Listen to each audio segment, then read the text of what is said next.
There we go. Okay, let's see here. I need to pop out the chat window, drag it to the other monitor, change this to live chat, move that down. Everything's cool. All right. And go back to OBS and hit this button right there. And now you can see me, and I hope you're doing well on this. Well, it's Sunday morning here. It's probably a different time where you are. Let's see here. Kelly Audia coming in initially saying first, LOL. Can't sleep, won't sleep. Yeah, I get it. I understand. Stoogie, good time of day, sir, from sunny Scottish land. I bought War Dogs this weekend because of your video made them sound cool. Well, there you go. That's pretty cool. I hope you have a good time building them and painting them and then playing games with them. Bradley Bartholomew, morning from too sunny Toronto. Happy daylight savings. Working on Sororitas vehicles today. I swear they said we were going to get rid of this daylight savings shenanigans, and as everything else in the government, nothing happened. Well, nothing good, at least.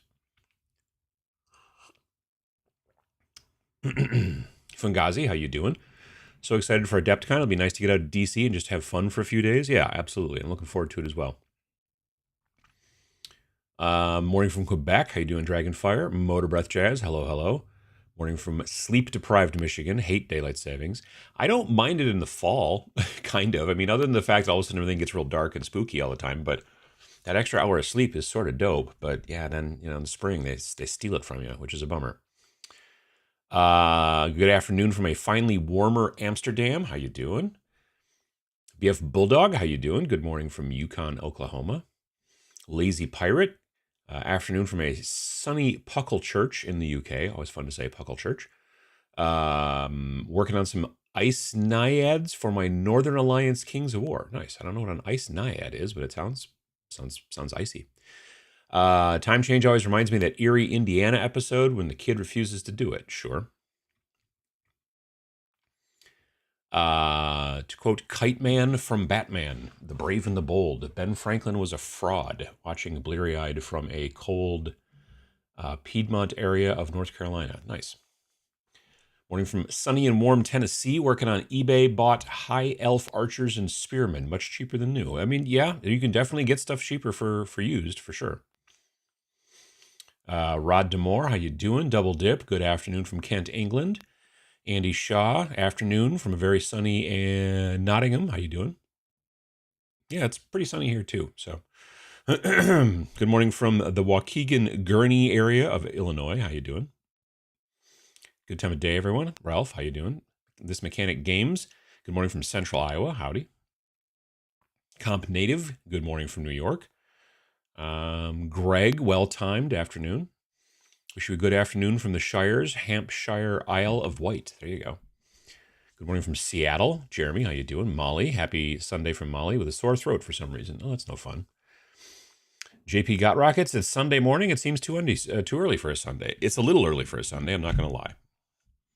Not going to lie. My keyboard's in the wrong spot. I'm sure someone will ask, daylight savings time removal was passed in the Senate. It never passed in the House? Okay. Yeah, it's one of those things. Good morning from Southern Oregon. It's dark out, daylight savings. Yeah. It wasn't like dark when I woke up, but it was definitely different. But it'll be interesting this afternoon to see how much longer it'll be bright in the evening, or, well, late afternoon at least. Let's see here. Morning from New Jersey. Kit bashing a new Antioch warband for Trench Crusade. Norman kits from Victrix and Conquest Games mixed with World War I's War Games Atlantic kits. Nice. Sam and I played, actually, a game of Trench Pilgrims yesterday afternoon. And I think we're going to get together tomorrow afternoon and maybe make a video about it. So we'll see how that all goes. Let's see here.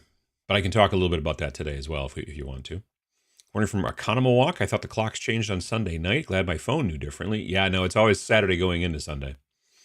Good morning, Uncle Adam and all from Boston. Currently painting the Stigmatic Nun. I painted 2 of them. Basically, when I played yesterday, everything I had now I think I turned up my stuff a little bit. Now I think I may be a little too loud. I don't know. You guys let me know if I'm too loud. But what was I saying? Oh, yeah, Stigmatic Nuns. I played with them yesterday and they were fine. Everything I had was painted in my warband except for my war prophet. She's on the painting table downstairs in the basement. And so I was kind of messing with that.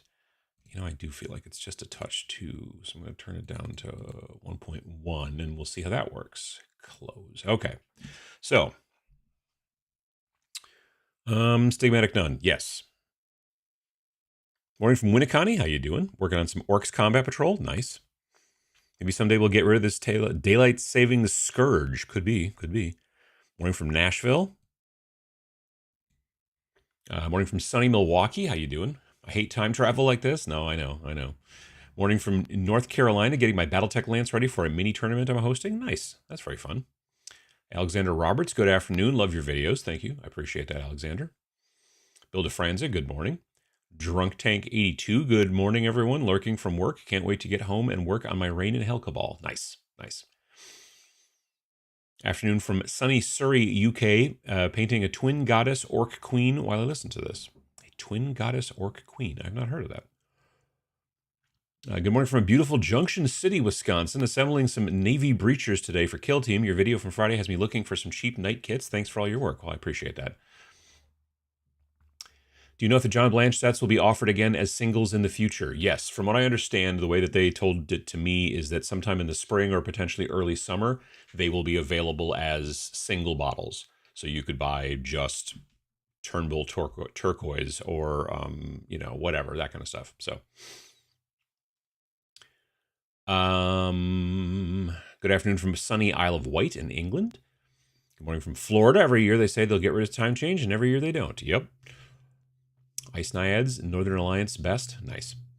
Good morning from New Jersey. Thinking about putting together a 10mm version of Rangers of Shadow Deep. Well, that'd be kind of fun. Be interesting. The terrain would be always interesting to me. That's one of the reasons I've never been big into small scale stuff is because of the terrain.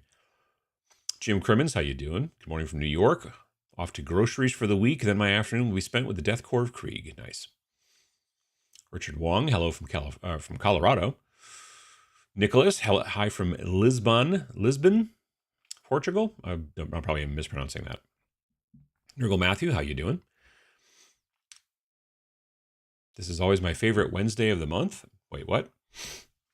Let's see here. Good day. Fighting a late winter cold here. Muscling through. Painting away. Zoned out on cold medication. Cold medication's useful. Let's see here. Good morning from Fort Wayne, Indiana. Feed my newborn son. Well, congratulations. Is Oshkosh far from Denver, Colorado? Yes. Yes, it is. Let's see here. Want to hear how the trench game went? Absolutely. Morning from Des Moines. We're in the final stretch of painting to be ready for Adepticon. I just have to finish my... What do I have to finish? I have to finish my, whatever that lady's called. The War Prophet. She's the leader. I need to finish painting her before Adepticon, and that shouldn't be a problem. She's just one person, so it should be easy. Let's see here. Beautiful day ahead here in Norfolk. Spring is in the air. It's supposed to get up in the 50s today, so that's pretty cool. What do you think of paint-on primers? Pros, cons? I don't usually use them. I'll be perfectly honest with you. I don't usually use the paint-on primers. Every once in a while I do, but it's pretty rare. My main concern is that if either I end up putting it on a little bit too thick, or if potentially it's a situation of brush strokes. So yeah, I've never been a huge fan of paint-on primers, but for some folks, they work really well, or they're a necessity due to just, your living conditions and stuff. Like you can't spray rattle can stuff. You don't have an airbrush, like all that kind of stuff. And so paint on, brush on stuff. There you go. Evening all, finally cooling down in Western Australia, painting Norse Blood Bowl team with my new Army Painter paints. Nice. Hello from Munich, Germany. Buzzregog, how you doing? Blake, thank you very much. Let's see here. Aaron, saluting from Detroit, airbrushing some orcs. Nice. Good morning from Saskatchewan, the land outside of time. No daylight savings time here. Interesting. As a Canadian, we have long held on to daylight savings due to New York being on it. Considering things going on, us Canucks should ditch it. I mean, I can understand that. It's been somewhat productive week in spite of getting sick. Managed to get a couple of long languishing projects. Nice. There you go. Rob, good morning from Delaware. How you doing? Terrence, how you doing? Good time of day. Slept real well after a Pokemon Go afternoon tromping around a park outdoors. Well, there you go. That's fun. DJ Todd P. Harris, how you doing? Almost forgot it was daylight savings. Almost missed the live cast. Thought it was being abolished again. Well, the live cast is not being abolished. Thank you. But yeah, I know what you mean. Greets from North Carolina. Love the show. Appreciate it. Thank you very much. Morning from Louisiana. Painting a Drakari combat patrol. Nice. Good morning from Kentucky, working on my Arsenal band. Or on an Arsenal band. Arsenal, the game with the big robot and all that kind of stuff from Blaster Studio or Blaster Magazine or whatever. Is that what you're talking about? That's kind of cool. Let's see here. Hello from Japan. I'm starting in on one-page rules, human defense forces using Wargames Atlantic Minis and Machian Krieger. M-A-K is awesome. Nice. Yeah, I just actually got done. I matte varnished them Thursday, Wednesday. I don't exactly remember when. Maybe it was Friday. No, yeah, maybe it was Friday. I think I might have done it on Friday. But it was 5 of the official Human Defense Force models. They one-page rules put out a 2-player starter box for Grimdark Future Firefight, and it comes with like 5 Human Defense Force guys and 5 or 6 of the Saurians. Yeah, so anyway, my point is that I painted up the Human Defense Force guys, just super quickly painted them, but they turned out okay. And yeah, I'm looking forward to messing with them as well. I gotta see if they've. I'm 98%. Excuse me, goodness gracious. I'm 98% sure they came with a list. Like there's a list in the box that says, "Hey, this is how you run these guys." But I feel like in most situations for one-page rules for Grimdark Future Firefight, only 5 Human Defense Force guys feels like it's got to be at least only 200 points and not the 300 point level, but still. But they're nice models. I like them. They're kind of chunky. The pain of wanting to play a game my area doesn't want to play. It's real, y'all. I'm trying Old World and Middle Earth. Gotcha. Good morning from Romania. How you doing? Made some pasta and going out to prime some Flesh Eater Courts for the upcoming Warcry match with friends. Nice. Completely forgot about daylight savings and now I have no clue where I am. Yeah, that happens. Suppose I'll paint some Battletech models. What's your favorite yellow paint? Trying to think last time I actually painted yellow. Demonic yellow is a pretty good yellow. It's a nice, bright, but not like mustardy necessarily yellow. Even though I do like mustard, but I don't necessarily not super into mustard color. You know what I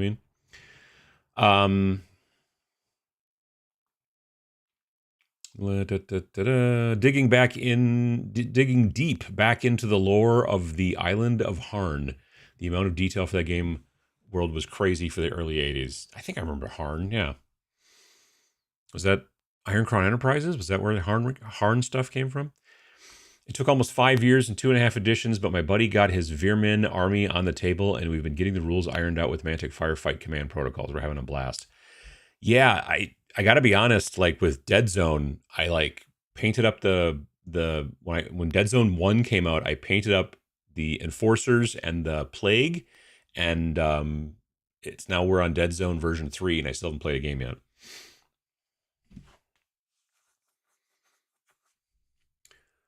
Good morning from Laredo, Texas, from Isis and Abner.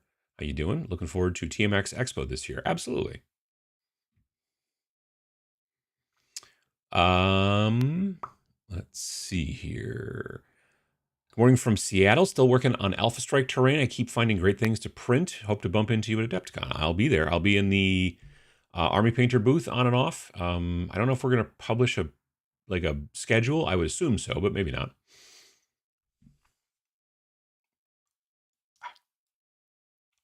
Eyeball is itching. Well, not the eyeball itself. First time seeing live is no work tomorrow due to cyclone tropical storm in Queensland, Australia. Oh, okay. Wow. Well, I hope you stay safe. Hello from Southern Ontario. How you doing? Hey, Adam. Good morning. Good day of the day, everyone from Mexico City. Here we don't have that nightmare of daylight savings nonsense. Well, there you go. Hello from Coventry. Good morning from Baltimore. Prepping to paint the frogs from Cosmic Frog. I'm not familiar with Cosmic Frog. About to do road wheel tires on a Japanese tank for chain of command in a bloody hot and humid Townsville, Queensland. Interesting. Blaster Magazine and Skullforge Studios STLs. Nice. Let's see here. I'm headed to Adepticon for the first time ever. Anything I should make sure I see? Unfortunately, I'll only be there Thursday. Also entering the Golden Demon for the first time. Neat. Things you should see. I would definitely. It's always a good idea to go through the dealer hall, in my opinion. The exhibition hall, the dealer hall, the vendor hall, whatever they call it.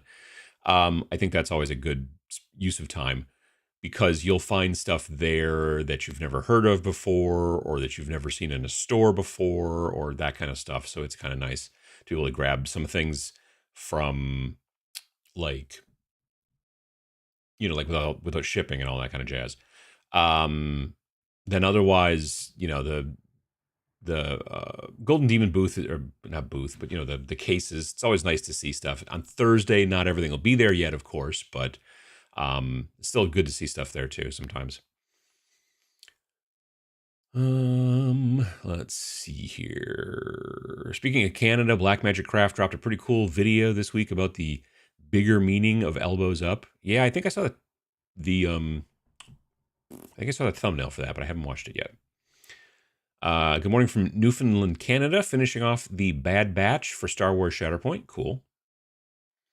My box of Warzone Resurrection should be here on Wednesday. So excited to build, paint, and play that soon. I was just thinking about that game recently, because I remember when there was, like, the Kickstarter was like several years ago, and I hadn't heard anything about it in a while. And I was like, I wonder if they ever, like, actually fulfilled or whatever. This was literally, I think, like last week or the week before.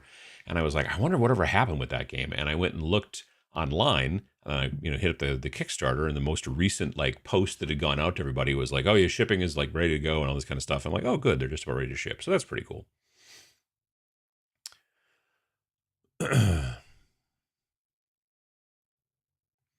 Looking forward to seeing BMC at Adepticon. Black Magic Craft, Jeremy, gotcha. Was bummed but completely understood when he said he sold it for lack of storage space. Sold what? Sorry, I think I might have missed something there. I'd go full Combat Patrol and Spearhead exclusively if they would give me at least 3 years before the inevitable changes. Yeah, that'd be sort of cool, wouldn't it? Yeah, that's not going to happen, unfortunately. They don't seem to be wanting to do that. Harn was Columbia Games. What am I thinking of? I swear there was, like, Harn World or Harn Master or something like that, and I thought it was by maybe Iron Crown Enterprises at one point. I could be wrong. Morning from Wausau. I slept in, so I'm sculpting a Carrot Jesus character for Turnip 28. Okay, that's cool. Colonia Games, but the Angus McBride covers could easily be confused for ICE. Maybe. That could be, yeah. Let's see here. If the OPR starter box is for beginners, they do recommend the smaller points list for beginners, and that would explain why it's 200 points. It could be. Like I said, I haven't gone and looked directly, but I painted the guys up because they were fun, so that was neat. Hello from Santa Cruz. Going to work on the Crimson Court for Underworlds today. Those are some great looking models. I love the way Americans pronounce the place names in the UK. They're probably not right, but it's okay. Going to my first Adepticon this year. Should be a lot of fun. It is a lot of fun. Adepticon's a great time. Good morning from Brisbane, Australia. How you doing? Go for it painting. Hello. Good morning from Moorhead, Minnesota. Caught your Monday stream. Appreciated the answers to my questions. Well, that is one of the main reasons why I'm there on Twitch on Monday nights and Friday mornings, and it's to some degree to paint, but it's also mostly to chat and hang out and answer questions if I can. So, because honestly, I don't get as much painting done during the Twitch streams as sometimes it would be, like if I sat down for 3 hours and just wasn't, talking to people and interacting with chat, I would get a lot more painting done. So I very frequently have to figure out which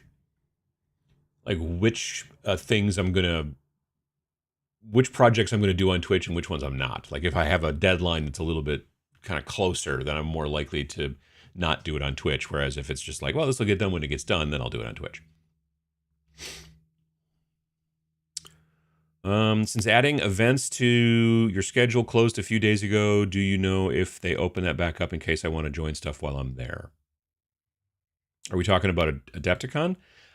That's a good question. I'll be real frank with you folks. I haven't signed up to be in an event in a minute. It's like, because usually I'm there and I'm doing other stuff, but I haven't taken a class or signed up for events or anything like that. So I don't know if they reopen. More often than not, like, I think that if you go, like, if there's some sort of event that was sold out, if you go and show up, they with your stuff or whatever you want to do it, you might be able to get in on it, because not every, like, if there's 16 seats and 16 people signed up, that doesn't necessarily mean that all 60 of them show up. I've had friends that have signed up to be in tournaments and all kinds of different things and then just never gone to a single one of them because they're just having too much fun doing other stuff. And so, yeah, it's sometimes something you can do about that, but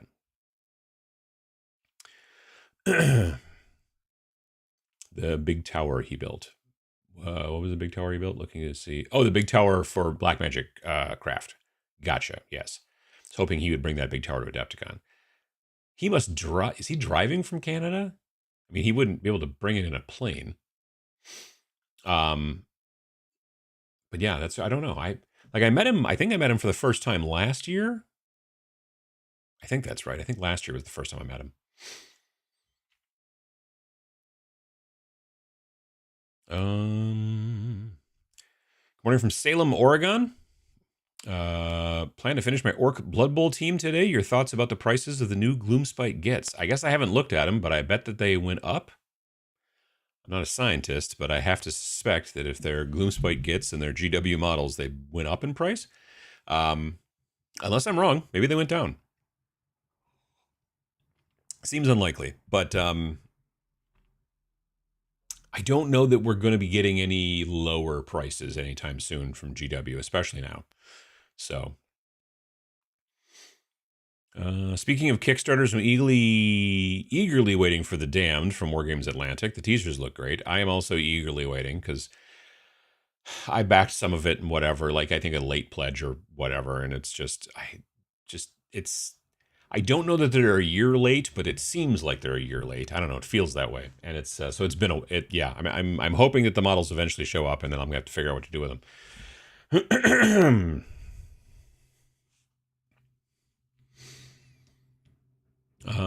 Since Adepticon moved to Milwaukee, I'm eager to walk the vendor hall. It is great that I do not need a badge to do that. I would like more conventions to do the same thing. Yeah, like most of the conventions that I go to, you need to get a badge to get in. Adepticon's like the one that I can think of where you can like get in, walk around, check out the vendor hall and stuff like that and not have a badge. You only need a badge for Adepticon if you're going to be in any kind of an event or a class or any kind of stuff like that, then you need a badge. But if you just want to show up and kind of get your feet wet and look around a little bit, especially if you live semi-locally, it's a great convention for that, because you're not like, well, I got to pay $30 to see if I want to go. You know what I mean? You can just be like, hang out and stuff like that, and then definitely make a decision for next year or whatever, you know. Stopping in before I run out for a game, wanted to say hello from Milwaukee. How you doing, Eric? Glad to see you. Are you going to be? I'm assuming you're going to be at Adepticon. Maybe not. I mean, it's right in your backyard, but I hope that you. I hope maybe we'll see you there. Let's see. Cosmic Frog World Eaters from Dimension Zero is a skirmish board game from Devious Weasel Games, where you play as 2 mile tall extraplanar frogs eating planets and fighting each other. I've never heard of that. That is interesting. Huh. He drove from Canada last year and brought the weather with him too. Yeah. We did have a little bit of snow last year. I remember that because I was walking. I didn't get a hotel room in the main hotel last year. And so I was like the closest hotel, which is still about a half mile away. And there was at least one day where it was snowing. So that was a fun walk. Also, there was many days where I had to dodge Canada geeses because they were, you know, definitely, goodness gracious, they were definitely out in force. They were between the hotel I was staying at and the convention center. I also had to dodge all of their poop too. So that's, you know, that's kind of fun. Let's see here. Painting an armored Hummer ATM at the moment. I was at a restaurant last night with a bunch of friends and stuff like that, and there was this little room. I was like trying to find the bathroom, and there's this little room, and it said, I forget what it said, but the sign said something like vending and ATM. And it wasn't vending, though. It was something else. But it just said vending ATM. And my first thought was vending at the moment. I'm like, what do you mean you're vending? But that wasn't what it was. Anyway.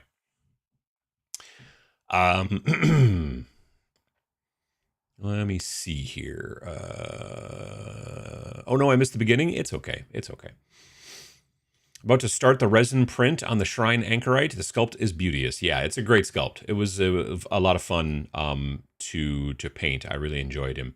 He did not really get to do a whole bunch yesterday, and I'm partially wondering if we're maybe doing things wrong, but also he is, he needs to be up in the fight. He doesn't have a ranged weapon, so he really needs to be up in there hitting people, and it kind of is hard to get him up there. He did draw a lot of fire, though, and didn't go down. Well, I take that back. He went down a couple of times, but not like out of action. But he did get downed a couple of times. But that's part of his job, I think, honestly. The Anchorite Shrine or Shrine Anchorite, whatever you want to call it. I think that part of his job is just to basically draw a lot of fire. And, he did. Kind of felt bad asking so many. Felt like I was interrupting the painting. Oh, no, that's fine. That's fine. For the stream? No. Paying to shop never made sense to me. Even WrestleMania weekend lets people come in and shop. Yeah, it does. I mean, like, to some degree, I can see it for security reasons, maybe, or something. There's this and that. And sometimes it's the way the building is set up. But, yeah, no, you'd think that, like, and also, I guess it depends, too. Like, in certain conventions, the vending is the whole thing. So if the convention is going to be able to make any money, or it's a huge portion of the thing, like when you go to like Adepticon or even Gen Con, there's tons and tons and tons and tons of gaming, and there's also the vendor hall. When you go to something like PAX, like the Penny Arcade Expo, the vendor hall is a big portion of the overall event. You know what I mean? So if they were just like, well, you can get into the vendor hall, but, for free, well, then they would have a lot of people going in there for free. And I don't know. Like Tabletop Minions, technically, I guess we generally charge at the door, but it's also a really small event, and but yeah, it depends. And I'm glad that they're able to pull things out.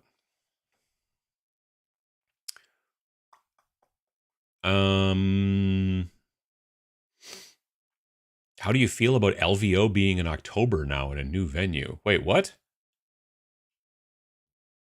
LVO is going to be in October in a new venue? I had not heard about that. I guess I saw an email about LVO, but I didn't read it. I did not realize that. I'll have to, well, hang on. I wonder if it's on their website.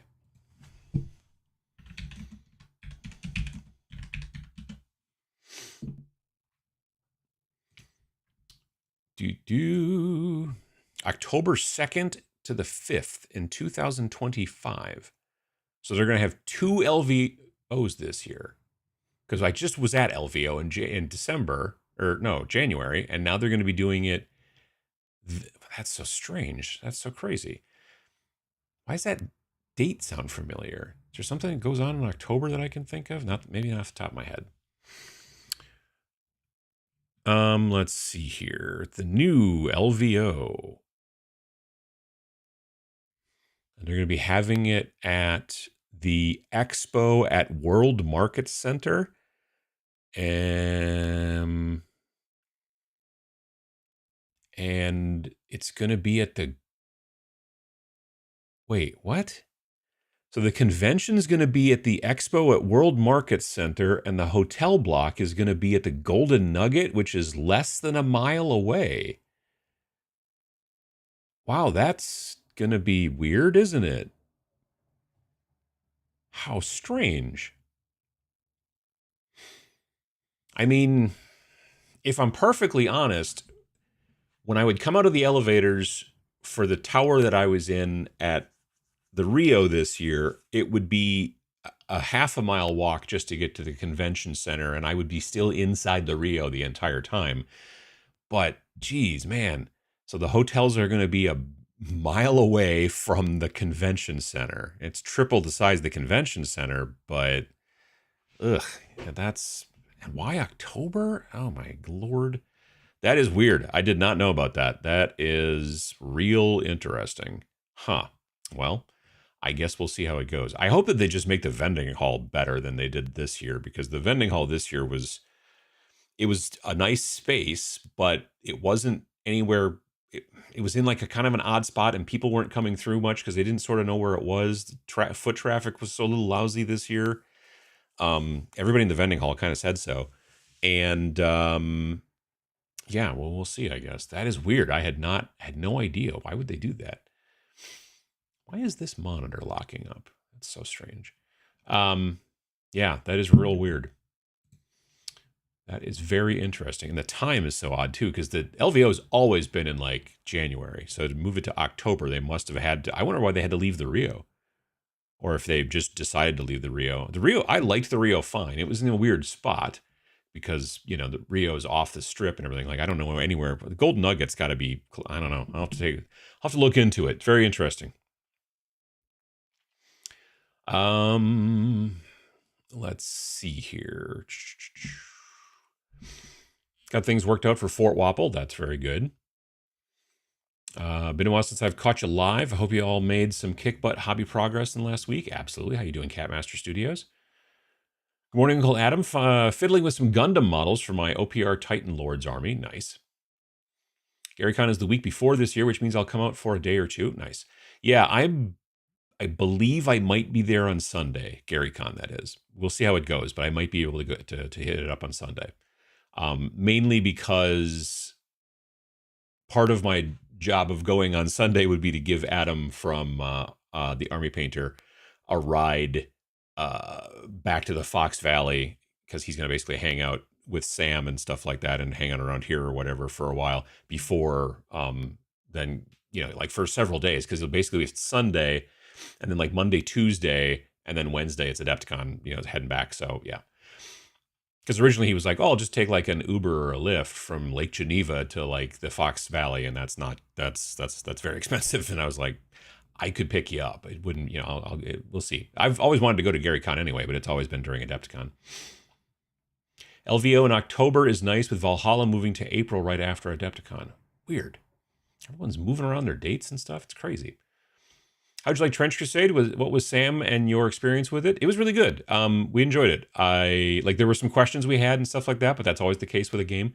And especially a game that's still kind of technically in like playtest right now. There's just little things that you would read and go, are they wording it the way that I would think? You know what I mean? Like, what do they mean here?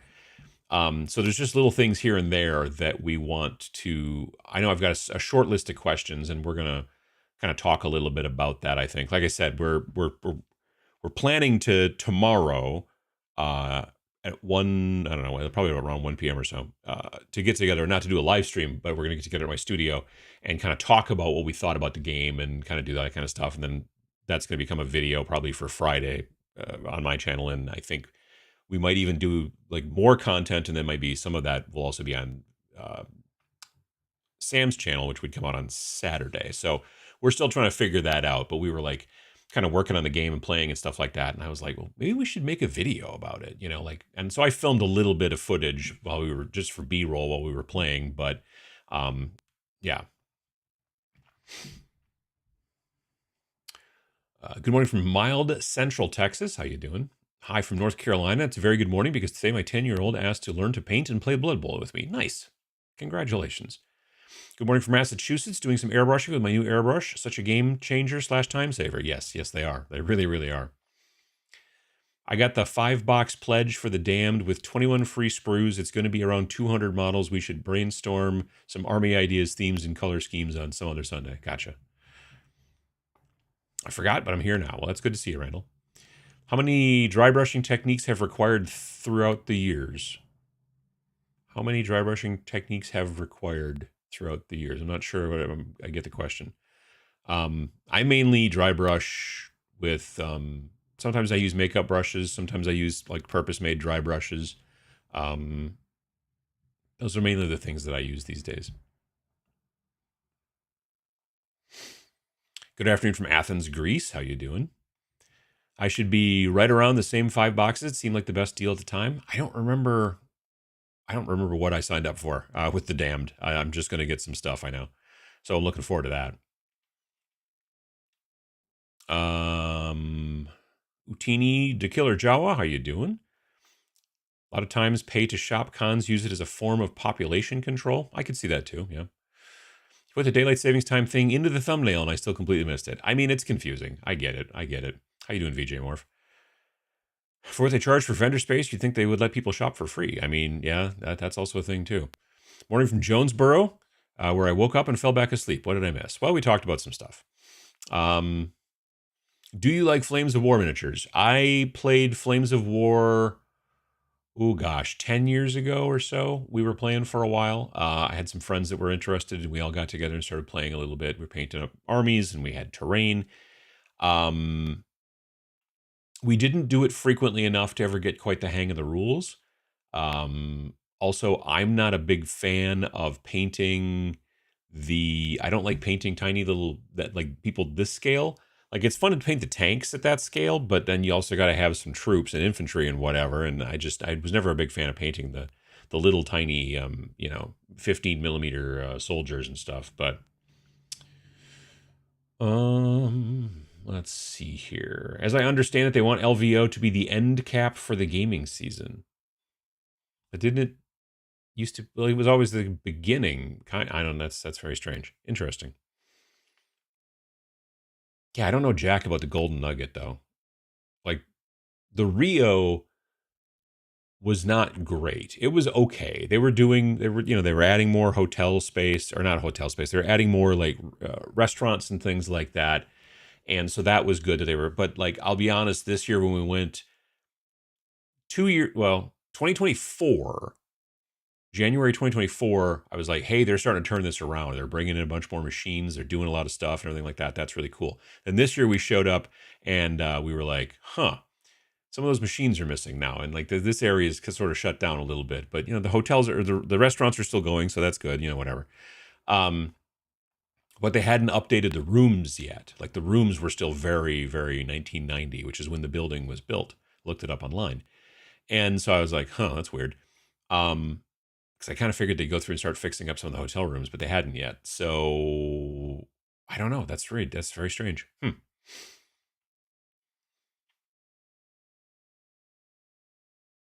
That would have basically been the same dates Valhalla would have been if it had stayed in October. Maybe that's where it's coming from. Let's see here. Good afternoon from a warm, sunny Lake District. Apologies for my tardiness. Missed the daylight savings. It happens. Absolutely. Mile isn't a long walk, but 100 miles is too far to drive. Obviously, I'm British. No, yeah, I mean, it's not bad, but it's like when you're trying to go back and forth, like, it's very rare that you go to a convention where you have to stay a mile away from the convention. Like, that's weird that there's no other close hotels. You know what I mean? Or maybe there are, but they only have a hotel block through the Golden Nugget. There's got to be other closer hotels that probably just are like, no, we're not going to give you a discount. I don't know. That's weird. I'll have to look into it. LVO started at the Flamingo when it was always on Super Bowl Sunday. That was like 2014, 2015 when I went last. My first LVO, it was at the Bally when I was going, when I first started, and that was like 2017 or 2018, I think was my first one. And I kind of liked the Bally. It was, again, kind of old and janky, but it was also attached to the Paris, and the Paris was nice. And it was also kind of right, again, on the strip where everything sort of was, and that was kind of nice too. And then when it moved to the Rio, I was like, well, it's okay, but the Rio is also like way out in the middle of nowhere in comparison to some degree. Like, it's not anywhere near the strip. Like, this year during LVO, I wanted to go do some street photography on Sunday morning, so I had to take I basically got a lift and went to where the stuff was, because the Rio is, like I said, pretty far from the strip. So just started Warcry after buying a lot of cheap Stormcast Eternals on eBay. So silly that these were labeled as junk out of print models. They're gorgeous. Any predictions or wants for a new Warcry?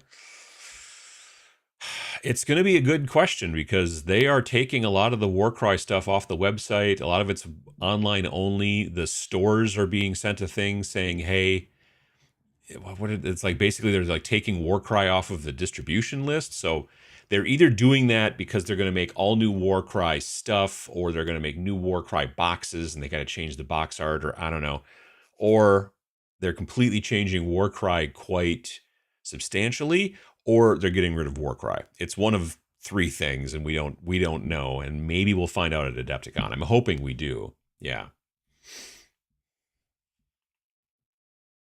I used to have to drive 100 miles to go grocery shopping where I grew up. Well, that's no fun. I used to drive 100 miles each way for work every day. Whew, man, that's yeah. The longest I ever did was I think I had to take about a 55-minute drive to get to work, and then a 55-minute drive to get back home again, and that was a long time ago. Last year's walk to work was 2.5 miles each way, uphill on the way home. Not gonna lie, it was rubbish. I can understand that.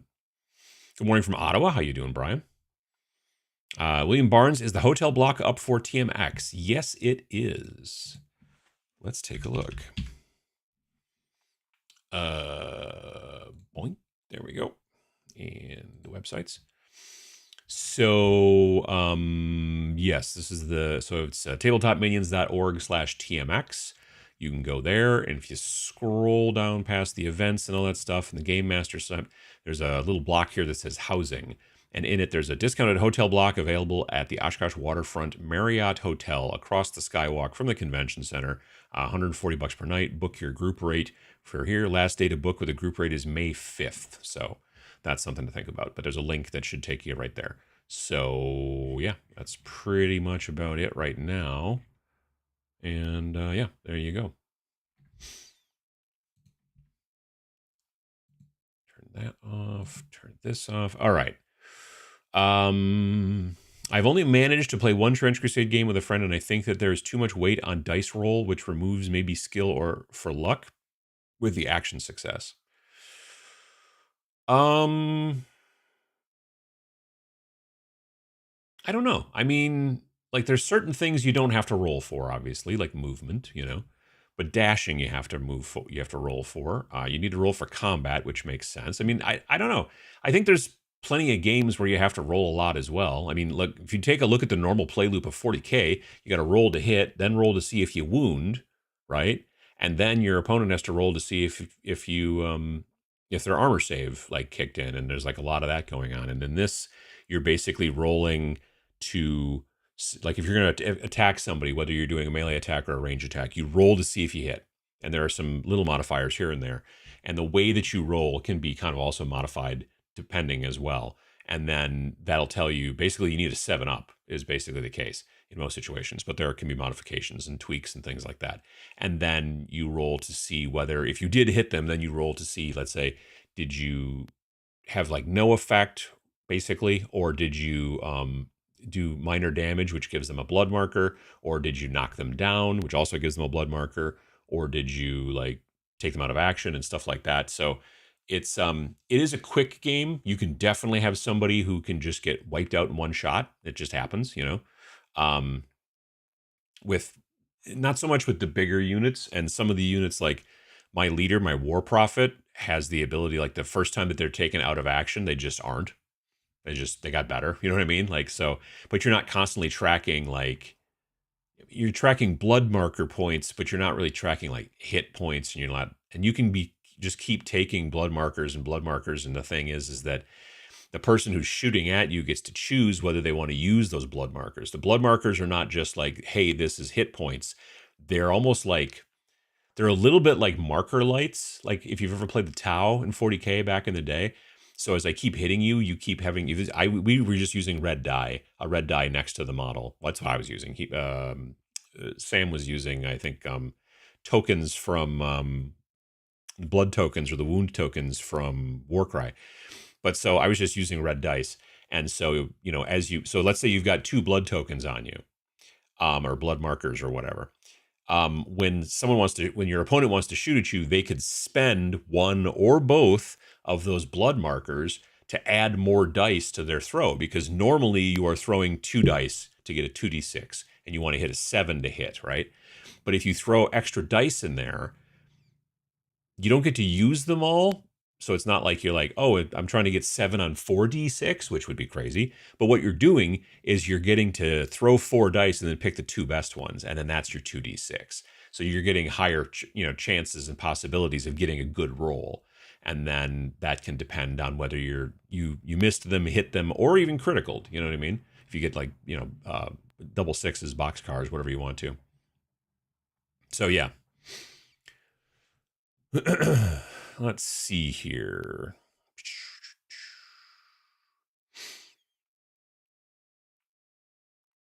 Putting together some French fancy boys for Port Royal. Gotcha. I thought you said crazy boys, but it's fancy boys, which makes sense. Hello from Connecticut. How you doing, Christopher? Good morning from Collinsville, Illinois. Did you consider buying a Combat Patrol magazine subscription now that it's available in the USA? No. I've never really gotten into those magazines yeah.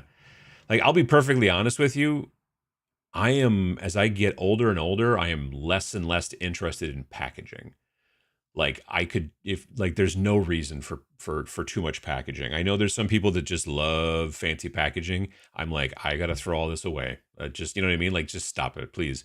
And so those magazines, to me, like, if they were just to like send you like a cardboard box that had parts in it, I guess, but I don't need this fancy magazine. They think that I'm gonna save it and put it in a 3-ring binder, and I'm just like, it's not gonna happen.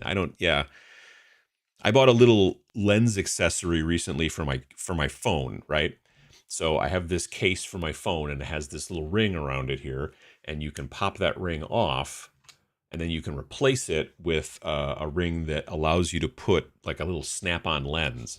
And I'm like, oh, that's cool. And it came in this big fancy, like hard-sided kind of cloth case. Like, it's very, so you're thinking must be a huge lens in here, right? Like, this is a big deal. And then you do this and you flop that over, and there's a piece of foam, and there's this little thing. It's not that big. It's not that big of a lens. I don't think it warrants a giant honking case like this. They could have got away with something smaller. Because I'm telling you, I'm not going to put this in like a fanny pack. You know what I mean? So I don't know.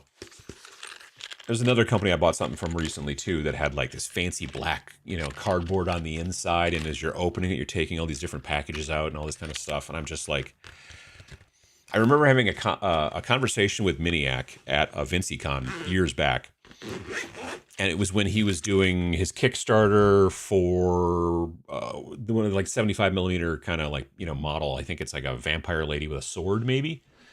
And we were talking about packaging and everything like that. And I was just like, and he was going about how he needed to get the packaging right and do all this kind of stuff. And I'm like, I literally just want you to send it to me in a cardboard box and that I can recycle easily. That's literally all I want. I am unimpressed completely by packaging. And yeah, I don't know. So Combat Patrol magazine like has this fancy like thing that you're going to hold on to. It's not something I'm going to hold on to. It's something I'm going to recycle. And so I wish that they had an option to do that or something like that. Just give me a black and white sheet that shows me how to put the stuff together, and then put it in a cardboard box and call it a day. So yeah, but I mean, it's cool for people. I think that the concept of the sending you this stuff over time, that's a cool concept. I could just do without the way that it's marketed maybe a little bit. I don't know. It's just me being fussy, I'm sure. Let me see here. I wish I had a job where I could walk to work even if home was uphill.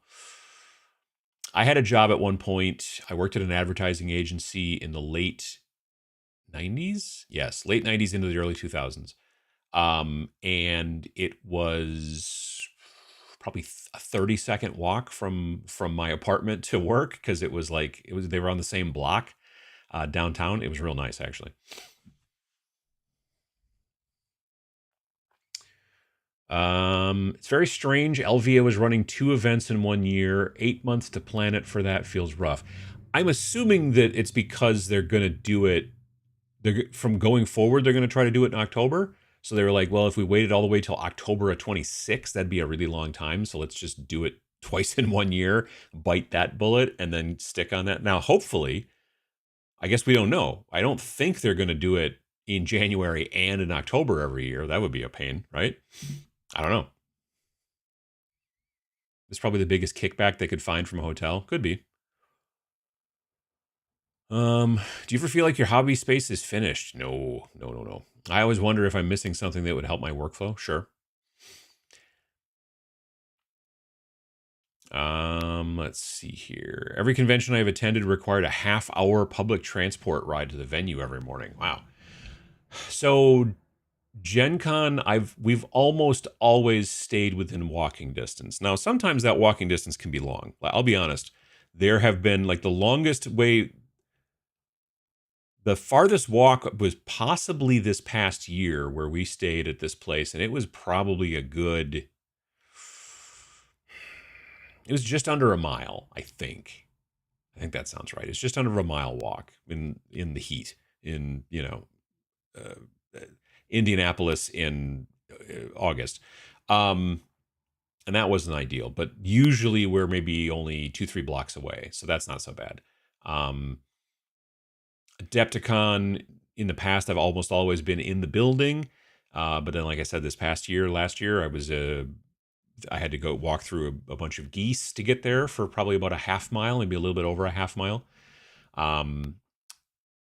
This year being moved to Milwaukee, there's like probably 4 or 5 different hotels that are all within like a 3-4 block radius around the convention center, so that's gonna be real nice. Excuse me. And then a taxi from the station because it's nowhere near the place. That's a bummer. My employers used to drive an hour each way. They decided to move. I mean, yeah. I have plans to convert a charter bus into a space to live in and drive to each gaming convention, then stay in it during the conventions. The plan is to include a large enough table to play games on. That'd be pretty cool. What is the TMX timeline? Do I have a Friday to be there first or second thing Saturday? How late do things go on Sunday? Well, I closed the window, but it's on the website. On Sunday, we get done around 4 or 5, I think. Maybe. That sounds about right. But generally, the convention starts at like 10 in the morning on Saturday and goes till 10 o'clock at night. And then generally we go someplace. There's a bar owned by some friends of mine that is quite close that we just walk to. It is Wisconsin after all. I saw like a Instagram reel. It was on Facebook or whatever, but I saw a reel today of a guy who's a pilot, and he's in an airplane, like I don't know, maybe a 2-seater or a little 4-seater Cessna or something like that. And he's got the headset on and the microphone and all that kind of stuff. And he's like, we are going to take he's like, says something like, we're going to take an amazing tour of the 3 drunkest cities in America. And then he like turns the camera around to the front camera instead of the selfie camera. And then he just points out the window and he's like, Appleton, Wisconsin, Oshkosh, Wisconsin. And then he turns to the side and he's like, Green Bay, Wisconsin. There you go. Because he was flying over the area evidently at the time. And yeah, then at the bottom of the video had like a chart that showed drunkest U.S. cities, and those are the 3. So, yeah. Anyway, my point is we go to a bar on Saturday night, and then afterwards it's 10 a.m. on Sunday and goes till about like 4 or 5 or so. So, yeah. The trick will be parking that bus. That's what I was thinking of, too. Thomas on the new episode of Jugs was pretty funny. Listened on my way home from work the other night. You should give it a listen. I saw he was on there. I haven't listened to it. Golden Nugget is Old Las Vegas, Fremont Street. World Market is a large shopping plaza. Any Fremont Street hotel would be roughly the same distance. Yeah, but then you have to probably pay more money. But yeah, we'll see. Painting the tracks on some half tracks. That sounds fun. Jesse, how you doing? Almost forgot about the Sunday show. Well, yeah, glad to have you here. With as much humor as possible, aren't you the product killer? If you don't like it, shouldn't they do the opposite? If you don't like it, shouldn't they do the opposite? No, if I don't like it, they should do what I don't like. That's the tech. Yeah. It's, yeah, no, it's there's a term for it. Harbinger of failure. That's it. There's a MIT study done about, there are people out there, maybe you might be one yourself, where like you find like, oh man, I love this particular flavor of potato chips, or I love this particular car, or I love this particular ice cream flavor or whatever. and then you're one of the few people who does, and then eventually it gets canceled because nobody's buying it, right? And so I've had that happen over and over and over in many situations across and it turns out it is an actual thing. And this study, this MIT study referred to the people who do that as harbingers of failure. And marketers want to know, hey, what is it that this guy likes? Says we should not do that. You know what I mean? So yeah.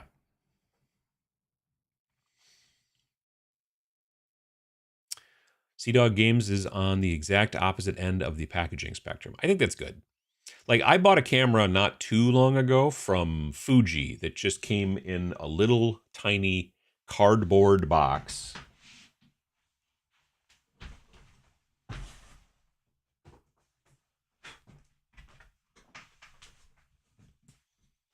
Like, craft brown, black ink, easy peasy. Like, you don't have to go crazy, and it's very recyclable, you know?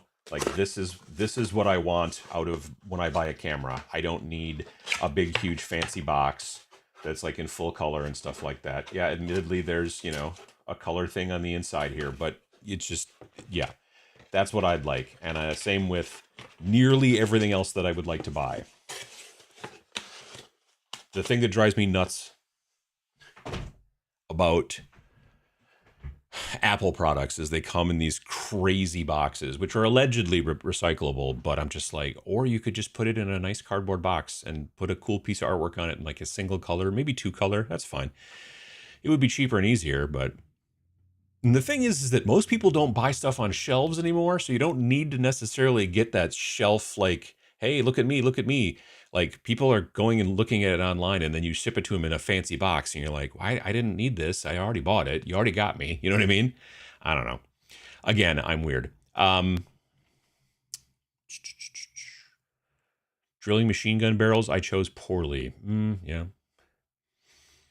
I'm still a big fan of drilling your barrels, though. It's just kind of sometimes hard. I didn't even consider the actual paper magazine part of the Combat Patrol subscription. I considered only the miniatures and extras I'll be receiving for over 22 months. Gotcha. Let's see here. Hello from Oxfordshire. I know that's not how you pronounce it. I'm sure it's Oxfordshire or something like that. Working on a Warcry warband. Nice, nice. James S., how you doing? Unfortunately, most people want the packaging to look good, which should not matter when you buy products online. See, I was just saying that. Exactly. We're on the same page. In-store items, I get fancy packaging, but we see what the product looks like already. Yeah. I don't know. I think we could save a lot of money if we would just dial back on the packaging. Do geese count as difficult terrain or cause battle shock? Sometimes both. Yeah. They definitely leave difficult terrain behind.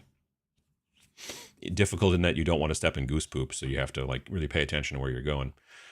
I stayed in Maryborough once for an event in town, but had to stay almost an hour's walk away. That's no fun.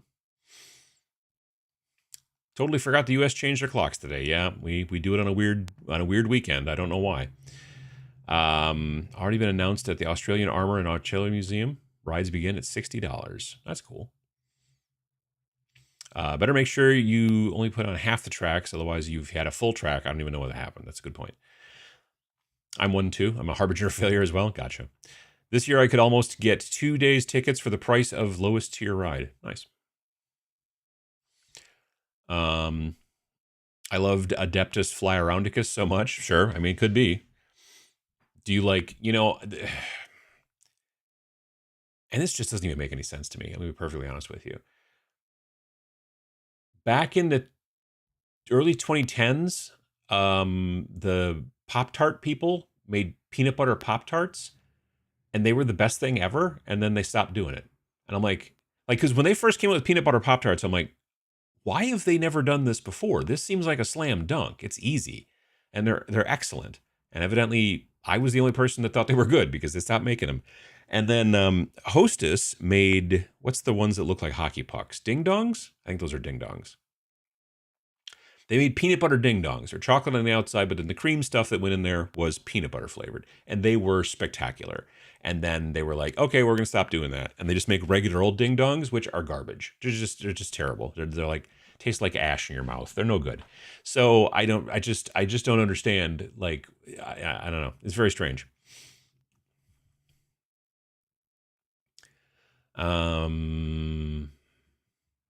Might get this a lot, but what is the techno-y outro song that plays at the end of every vid? It's something that I made.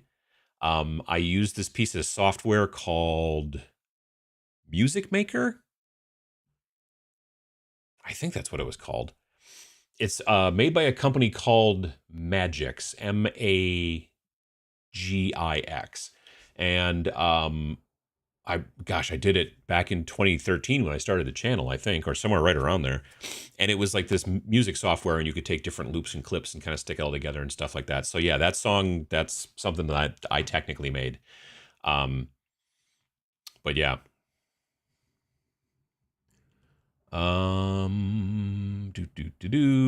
working in years for IT, I finally admitted that I hated driving to work for any length of time. This motivated me to discover a job where I could do remotely from anywhere and become self-employed. Yep, no, that makes sense. I get it. Enviro Games in the UK do all their games and minis in minimal amounts of recycled and recyclable paper and card. Very cool. Yeah. Apple stores are the ultimate in packaging overkill. Yes, they are. Fancy boxes are for unboxing videos. I used to resell Apple laptop boxes on eBay for $10. Who the heck wants to buy a laptop box for $10? But somebody, I guess. It's time packaging got simple again. I don't want to spend £10 more or more on the box that it came in. Protection is good, but the packaging has become part of the thing you buy. Yeah, and I'm just not a fan. Though it just does end up in the closet. At the very least, it should end up in the garbage or recycling if you can, you know? Like, I understand holding on to it for a while to make sure that you don't have to send the thing back. Like, when I bought these two monitors, I held on to the boxes. I left them in the garage for, I don't know, a couple months, just in case I had to send it back or something. But then I didn't, and then I was like, okay. But then trying to turn those boxes into something you can recycle, like even just trying to flatten them, they're just glued together 28 different ways from Sunday, and it's just amazing.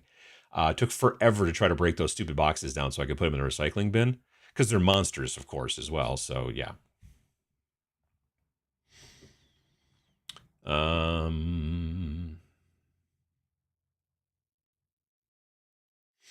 Lords of War guys had a good video about the importance of packaging for their retail space. That's a very specific case, though. I mean, like, GW's packaging, at the very least, it's very thin. You know what I mean? Like, sure, it's full color and stuff. I get it, you know. This is literally the only thing that I have nearby. But there's this Age of Sigmar Vindicators paint set, right? So here you go. But this is pretty thin cardboard, so it's very simple to like take this and flatten it down and put it in a, you know, whatever. And that's fine. And that's not, you know, it's fine. It's okay. This is not particularly expensive, I suppose. But some other, like I said, especially like Apple stuff specifically, and I generally like their hardware quite a bit, but man, those boxes, it's just so much fancy shenanigans and whatever, and yeah.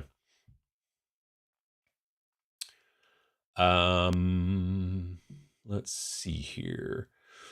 You playing any solo tabletop games right now? I'm working on I'm not, but I want to do, I keep meaning to try out the solo version of Space Weirdos, because I did not realize there was one until relatively recently, so I do want to go through and try that out. I have to have the fancy box to add to my collage, though. No, you don't. I hate packaging as well, although I refuse to order directly from GW because my last 3 orders were just thrown into an empty, oversized box and then smashed. See, I ordered a light from a company called Small Rig, and it showed up from, first of all, it was delivered by FedEx, which is problem number one. FedEx is just the worst, in my opinion. And nearly everything I've ever gotten that showed up broken, FedEx. So they put this light, it's like a long kind of tube light, but it's only maybe 16 inches long. And they put it in this like soft-sided case that's foam, and then they put that in a cardboard box that is just barely bigger than the case. And then that's what they shipped it in. They didn't then put it like in another box, which I'm okay with. If they didn't do that, okay, that makes sense. Except that the people from, I think the people from FedEx didn't so much drive it to my house as they kicked it to my house. Like when you're a kid and you're walking and you're just kind of dawdling along and you're just kicking a stone in front of you. I'm pretty sure that's what they did with this package, because it showed up and it was like ripped to hell. My wife was looking at it and she's like, that doesn't look good. I'm like, nope. And I open it up and I'm like, oh, good, it's in a padded case.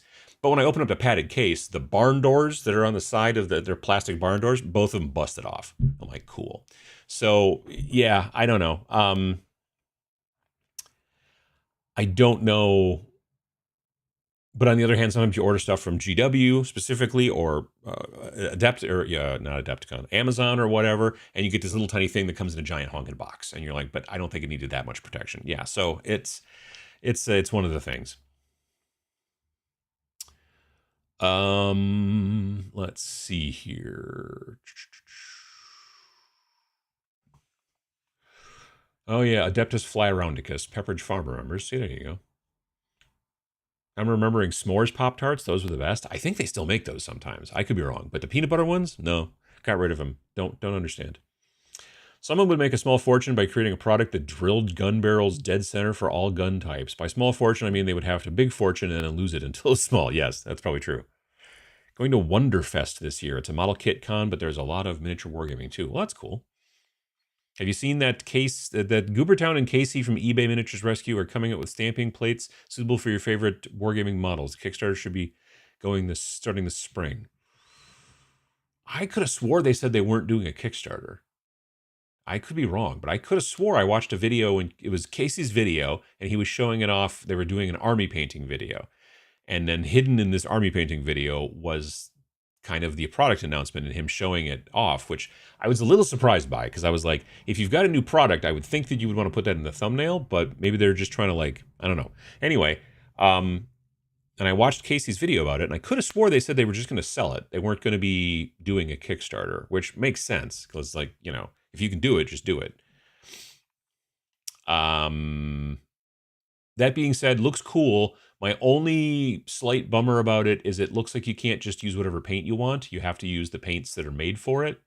So that gives you a limited palette of colors, obviously, I only know the Pepperidge Farm thing because of Family Guy. Gotcha. Starting daylight savings time before the spring equinox just does not make sense. I don't disagree. Peanut butter ding dong, indeed. What about packaging to save for scrap terrain projects that I never get to? Haha. Well, there you go. See, I guess there's that too. What is the big orange thing over my left shoulder? Oh, that thing up there? That is a Nintendo Virtual Boy, which was a relatively failed Nintendo product back from the 90s. Yeah, the 90s. It sits on the table in front of you, and you put your face in it like it's a VR thing, and then everything inside, instead of being like in black and white, it's in black and red. But it is three-dimensional. It does definitely, and then you have a controller that you kind of hold down, and then you just basically press your face into this thing, and then you use your controller to play the games and stuff like that. And it is it's crazy. Over 10 years ago, I project managed a construction job and made all suppliers remove all unnecessary packaging from their products before delivering them to site. Was trying to reach a green star standard and get them to think about wastage. I mean, it would be nice, wouldn't it? You could print terrain on the inside of boxes so it could be reused as paper cardboard buildings, but that's probably an increase the price too much. What was it? There was a game that I saw that did have like stuff. Oh, maybe this Quar's War box had like printed terrain on the sides of it that you could cut out afterwards and turn it into cardboard terrain a little bit, I think. Monitor boxes are good if you ever have to move instead of buying TV boxes. I mean, well, you need to work on making planned obsolescence and biodegradable package is one thing. The thing is that it's packaged and it dissolves. Yeah. I love when Amazon offers the minimalist packaging option for things. Usually a lot easier to get whatever I bought. Yeah, that can be sometimes too, is fighting through all that kind of stuff. I moved 4 times in 3 years, so it scarred me into keeping lots of boxes. But we've here for 10 years now. You can let some of the boxes go, hopefully. My wife worked in an Apple store for a while. She brought me a lot of very high quality model building materials from the discarded packaging. Yeah. Coming from Olympia, Washington, getting the base coats done on the probably Krieg instead of Craig. I don't know, maybe Craig. I don't know. And getting some Skaven ready for slap chop for a buddy. Nice. I once read a brand of prophylactic device which had so much packaging that you would make it through the packaging and find you'd forgotten what you wanted it for in the first place. I mean, potentially, sure, yeah. I sometimes buy minis from Midland Miniatures. Their blister packs are excellently small. 2 minis in a package, but yep. Yeah, that's kind of nice. Apple love to go on about their unboxing experience. I'd prefer to not have the planned obsolescence. I just don't want to, I don't care about the unboxing experience. Like, I want to take it out of the box. That's it. I don't want to be like, oh, look at this. When you turn, oh, and then this opens up and then it sprays you a perfume. No, I don't want any of that crap. I just want to be like, okay, I take it out of the box. It's not broken. Recycle a box. That's what I want. Just bought some s'mores Pop-Tarts. They're still available. Well, that's good for the person. I'm not a fan of s'mores because I don't like marshmallow. I don't know why. I just don't. I'm also not a big fan of honey. Honey and marshmallow, 2 things I'm not super into, which is weird. FedEx destroyed the corner of a desk I purchased. It was a bit impressive for how secure the corner was. Fortunately, I had to get a replacement, but now I get an extra damaged desk to deal with. Gotcha. Last 2 orders I got from Gnomish Bazaar. That took a bit for my brain to process that word. Speed Paint 2.0 Mega Box and the 2 Blanche sets, nice, were shipped really nicely. Slightly larger cardboard box with nice brown paper padding. The kids love the kids. The cats love the brown craft paper packaging stuff. I'll drop it on the floor and then they run around on it and it crackles a bunch and they like that. This afternoon I caught myself trying to choose a yogurt by whether the packaging would make scenic materials. I mean, sometimes you got to do that. You know what I mean? John here says that Casey and Brent are not doing a Kickstarter. I didn't think they were, and I think that's not bad. Bleep Bloop, how you doing? Been forever since I caught you live. Hope you're good. I hope you're good too, man. Relatively failed is a way to put it. Sure. Wargaming packaging should be terrain pieces. If I was creating boxes for miniatures, I'd do that. Nice. The stamping tool, stamping nail polish works best, and you can get it pretty much in any color finish. But isn't it going to be like not? I got the feeling that it was maybe some sort of enamel paint, but maybe I don't know. I don't know. I'm interested because I think that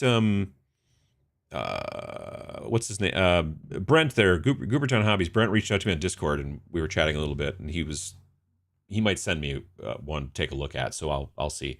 If not, I'll probably try to order one and mess with it because it looks neat. I watched the video. I did not understand that technology was used in like doing fancy nail designs and stuff like that, but that makes sense.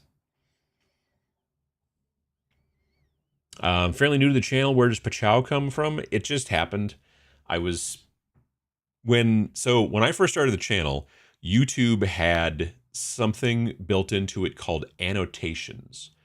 And so you could put, after the fact, you've made the video, you've uploaded it, you could then put like weird buttons and junk all over the screen, right? And some people would cover the screen with all kinds of weird crap and whatever. It was really strange. It was an odd concept, but yeah, back in the day, there were these things called annotations. And you as the viewer could turn all annotations off, so you wouldn't have all that junk blocking your screen. But then after they got rid of annotations, because they were like, yeah, this is a terrible idea for usability, and plus mobile was starting to get more popular and all that kind of stuff, then they added these things called cards. So you can, at any point in a video, after you've uploaded the video, you can go through and say, here at the 12-minute and 10-second mark is when I want to pop up a little video up in the corner up here, right? That will, and it basically is just a little thing that pops up and slides out like this, whoop, and it says, here's a link to another video or another channel or like all kinds of different things. So to like accentuate that in the video, I thought I'll point and go, hey, it's up there. You should just check that thing out up there, right there. And I had to practice to remember which side to go to because, it pops up on one side, but when you're looking at yourself in the camera, you're opposite and it's a whole thing, but up there. And one of the first times I did it, I was just like, yeah, and I did a video about that. You can just check it out here, Pachow. And I just did that. It just came out. I don't know. It wasn't planned. and then it just became a thing. So that's where it is. It's me pointing to show you that there's a video link up there and you can go look at it or whatever, I guess. People who were reselling used Apple laptops bought the empty boxes to ship the used laptops in. Oh, okay. So they weren't just like fans of packaging, and that's probably good.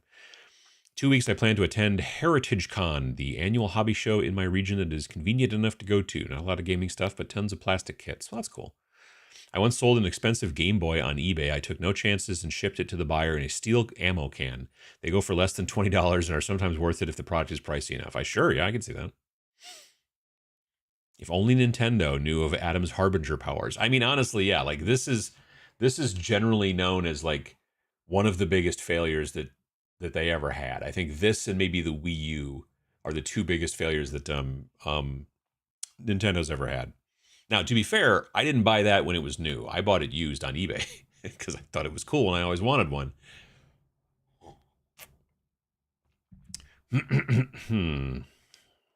Virtual Boys tended to give users headaches. You couldn't play it for very long.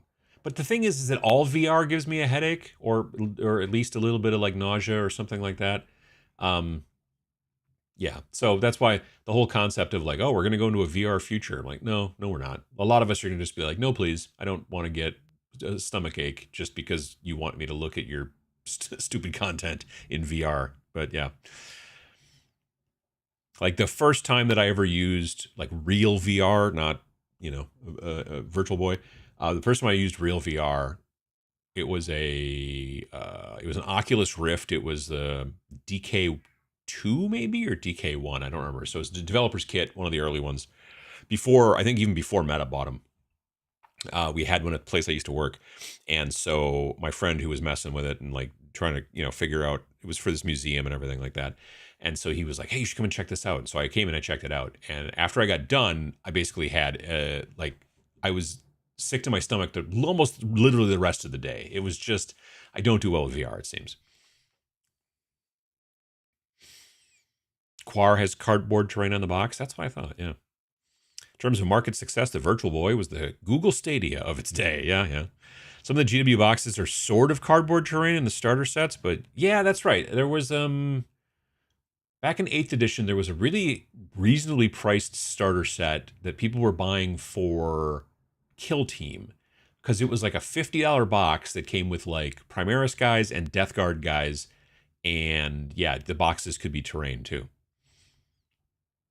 First Strike? Something like that.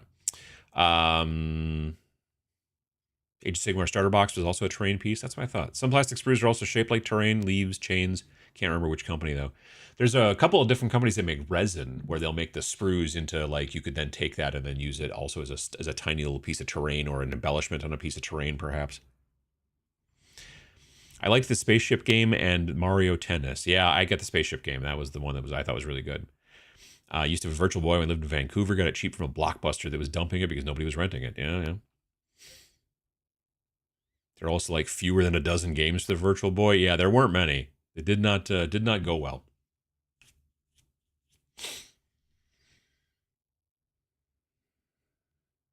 I plan to put a couple models into the display competition. Not like I expect to win anything. Well, that's cool. GW had a starter box that had 2 small forces in it, and the box was printed to use it as terrain. I have it in my Dragon Horde somewhere. Yeah, like I said, if it was like around 8th edition, I believe it was Primaris versus Death Guard. Empty Canon laser printer toner cartridges make for fun tabletop terrain. Yeah, maybe. I was actually referring to the big number 3 shaped thing. Oh, that thing over there. Oh, okay. Yeah, that's actually it's an E. Well, it's not an E. It's an ampersand, like an and symbol, but like because there's the ampersands where they kind of loop up and come around, but there's also the ones that look like a backwards 3, and that's what that one is. There used to be a furniture store. Well, there still is a furniture store here in town called WG&R, but it's out by the highway now. But it used to be downtown, and then when they tore down that building and turned it into basically a parking lot and stuff like that, my wife and I on basically our first date, which was August 17th, 2001, we went and saw Memento in the cheap theater, and I think we got some food maybe, and then we hung around by the construction site where they were tearing down and demolishing the old WGNR, and my wife kind of crawled around on stuff, and I was taking pictures and whatever, and we saw that thing. It was that we saw that thing. It was all beat up, and I think it was in two pieces. And we both lived, like, I lived a block from it one way, and my wife lived a block from it the other way. And eventually, she went and grabbed it and then glued it back together and painted it. And it's been in our house for a long time.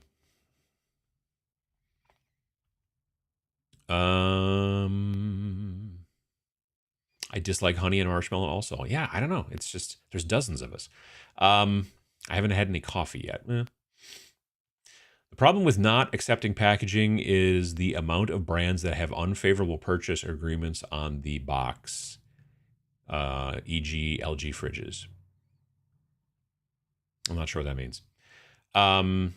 Question for anyone and everyone: are there any cons / etc. that are more focused on the painting than the wargaming? I mostly paint for D&D and don't wargame, but would like to attend a con for painting classes. The best convention for painting classes is probably going to be Adepticon, but the painting classes do have a tendency to sell out very quickly. I'm trying to think of a convention that's just painting classes. I can't think of any. Not that I can think of, no. More honey fluffernutter sandwiches for, well, not for me for sure, but for someone. I mean, I suppose, sure. I think it was ink for the stamps. The stamping stuff for Brent and Casey, because those are, because in the video he brushed it on with what literally looked like the little brush in the cap for doing fingernails or whatever and stuff like that. So I recently moved and forgot to clear out one of my closets before we left, so the movers packed Apple boxes and the old Star Wars Armada boxes. I moved literal trash halfway around the world. Yeah, that'll happen. A creative friend of mine took a walk on a Lake Ontario beach, picked up all kinds of debris that he converted into incredible scatter terrain for me. I'm proud of my scrapyard refinery terrain. Nice. Jamie Daggers was using the Goblin Hobby stamp set on stream a couple days back, and I think she said it was some sort of enamel paint similar to nail polish. I would just think you wouldn't want it to be glossy, though. They must make like matte enamel paint, probably, yeah.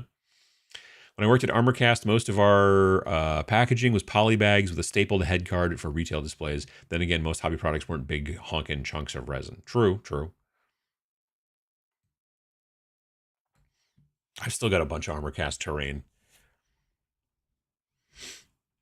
My partner has used stamping tools for her nails on minis before, so we haven't found an acrylic that worked well. Stamping polish worked best, even as opposed to different nail polishes. Interesting.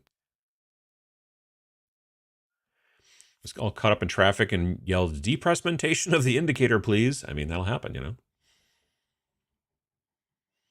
When viewers watch your videos on their televisions, the card links you pachow and point to do not show up, just the smoke or glitter effect. Yes, most televisions don't. At least most. So, okay. Apple TV will not show the thing up in the corner. But at the end of the video, it will show, in most situations, the, hey, click here to go see another video, and the other stuff that you put in what they call the end card. So there's end cards, and then there's cards in YouTube. The end card goes, and it takes up the last 20 seconds maximum. It can't go any longer than that, but it takes up the last 20 seconds, and you can put stuff in there that you want, like, you know, show the next video that's best for this viewer, or show this specific video, and then it'll put a link there. Or you can put in your, subscribe button, stuff like that, all that kind of stuff. And then the cards are the things that pop up in the corner up there, and they come out and whatever. And those, you're right, don't show up on most TV thingies. But with most TV thingies, you can go, there's like a little menu section where you can go and it will show you what the cards were that are in the video. So if there were, let's say, I don't know, 5 of them or something like that, or 3 of them or 2 of them or whatever, it'll show you links to those so you can go to them. But it doesn't show them up at the top, and that's just, I don't know why that is. I think part of it is just because there's not a good way for you to click it necessarily while you're watching. I don't know. But yeah, you're right. It doesn't work on televisions.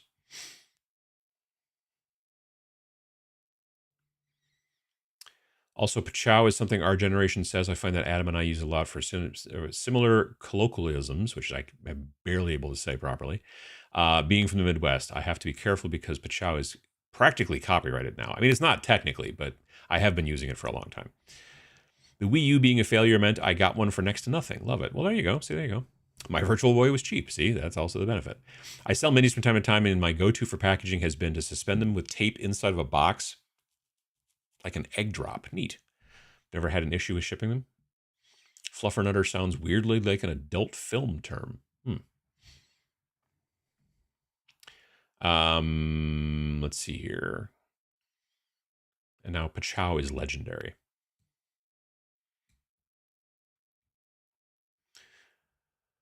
A lot of VR equipment excuse me. A lot of VR equipment is designed for kids' heads, and kids' eyes are set apart at different distance from adults. I mean, good VR stuff allows you to change the interpupillary distance. Is that proper? I don't know. I'm itchy this morning in my nose. I wonder if I hope I'm not getting a cold. Virtual Boy is real to me. VR is the dumbest obsession the computer industry has ever had. Yeah, in most situations, I think so. I think that AR, augmented reality, is way better because you're not then cut off from the world. Some days someone's going to make an actual usable pair of like AR glasses or something like that.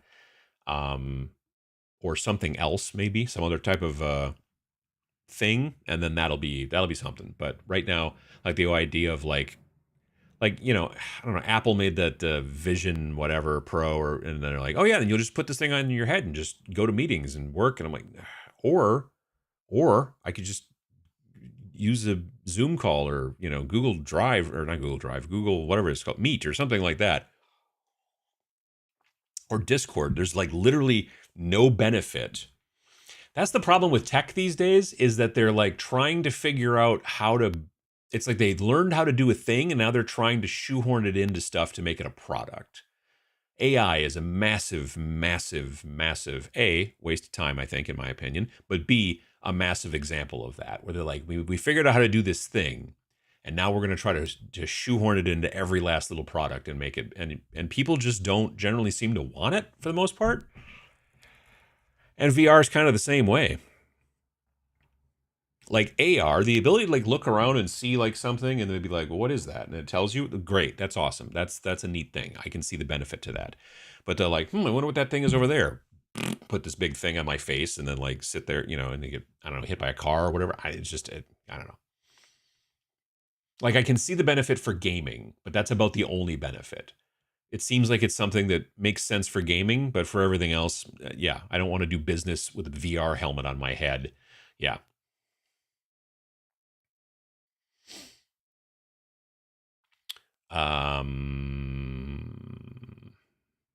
Dactyl Nightmare was really awful. I don't think I know what that is.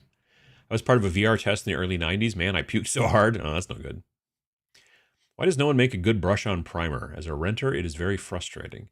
The only brush-on primer I've used in a while is the gray primer from Army Painter. I just used it recently for like, I had a piece that like broke off a model, so I put a new piece on there because the old piece I was like, this isn't going to work. So I glued a new piece on there, but I already painted the model. So I'm like, well, I need to prime this again, so at least I can paint it black and then dry brush it silver, and it worked just fine. But yeah, I don't know.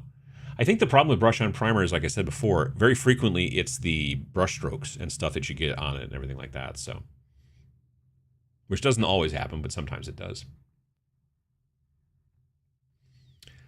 I wasn't feeling too well after visiting a maritime museum and seeing a virtual walkthrough of the crate. There was an expo in Liverpool that pushed VR back in the 90s. It was a flop. It bombed so hard, and yet they still push that garbage. Yeah. I bought the Virtual Boy on fire sale at Walmart when I was working there. Used to have most of the games, and I got them for $5 each. Nice. Wait, I'm not almost 20 minutes late, but almost 80? Yeah, it's the time thing, man. Yeah, it's the way it works. Nausea fuel? Yeah. GW box I had with the printed terrain tray was Primaris and Necrons. Well, that must have been a newer one then, because I remember the one that was, like, I think, like I said, I think it was when 8th edition came out, and it was Primaris and Death Guard. I either used thinned white or black as primer for most models. If I don't, just use the base color as its own primer applied with a brush. It takes time, but I get lots of that. Sure. I remember the 90s VR fad, seeing its revival and death again has been amusing. Yeah. ReaperCon. Yeah, that's true. ReaperCon does have a lot of classes, painting classes. ReaperCon's in Texas, usually in around the same weekend, I think, as Nova, I think. So like Labor Day weekend? Or am I thinking of something else? Whatever happened to Cyberpunk Combat Zone? I recall you were interested in it for a hot minute, but never heard about it since. I'm still interested in it. I got to get the models painted, and I've just had other things getting in the way. Partially, it's because the models are, I don't know, like I got some of them together, and some of them are just, I don't know, like some of the models that were in my box are just not great. I'm not sure what it is. Like they're not bad sculpts necessarily, but they just, I don't know. Some of them have got like bendy swords, like bendy katanas and things like that, which I'll have to go and put into some hot water, like, and then put into some cold water to bend them back and all that jazz, everything like that. But yeah, I gotta be honest, it's just other things have sort of gotten in the way. I don't know how they fix that. I don't know how they. There's a part of me that wonders if they shouldn't just be releasing all those models as STLs, because then you could just get them printed and go to town, and they wouldn't, like, you know, for people who don't have a 3D printer, totally buy the normal models. Great. But I do wonder if companies like that should also just give the option of printing it yourself. You know what I mean? For people who are like, I would buy those models, but I've seen them up close and they are a little problematic. And again, it's not a bad sculpt. It's just that because I think they're using this stuff in, I don't know what they're using, some sort of resin-y kind of stuff, and it can just be a little bendy. Sometimes you get some real nasty mold lines. So I'm not exactly sure how they're using it, but that's part of the issue, I think. Also, there's just a lot of other games. You know what I mean? But it is a cool game. It's just there's a lot of other cool games as well. So the ampersand was a common thing between you and Mrs. Tabletop Minions. So it is the and that brought you together. I mean, to some degree, sure. Yeah. I guess it depends on the game/app on VR. A game like Keep Talking and Nobody Explodes is pretty good, but at not making me sick. I think it depends on moving around a lot. Yeah. Thomas Adams, any thought on about LVO moving to October? I had no idea. Someone earlier asked the same question at the beginning part of the show, and I was like, what? And we went and looked on the website, and lo and behold, yeah, they're moving it to October. So that means there's 2 Las Vegas Opens in 2025, because I was already at one of them back in January, and there's another one, and they're moving to a completely new location, and it's going to be weird, I think. But I don't know. I'll have to see. I wonder if we're going to go. I wonder if Army Painter is going to go again, because I went with Army Painter last year or earlier this year, several months ago. So I don't know if we'll do it again. I wonder if they're going to give a discount for like vendors and be like, look, if you were a vendor at the last show, you get a discount on this show because we're doing 2 the same year, like not even really 9 months apart. Well, about 9 months apart. Yeah, I don't know. It'll be interesting. Why does Etsy carry a scary amount of naked miniatures? It's kind of strange. Yeah, I'm not sure. It's not just Etsy. There's just a surprising amount of naked miniatures out there. I don't know. Have you heard about Don't Look Back? It's a tabletop horror game with 90s aesthetic from Blackside Studios. I have. I got a friend who bought a bunch of the stuff for it, and I think was going to run it at TMX, but has not gotten a chance to. But it's a cool concept.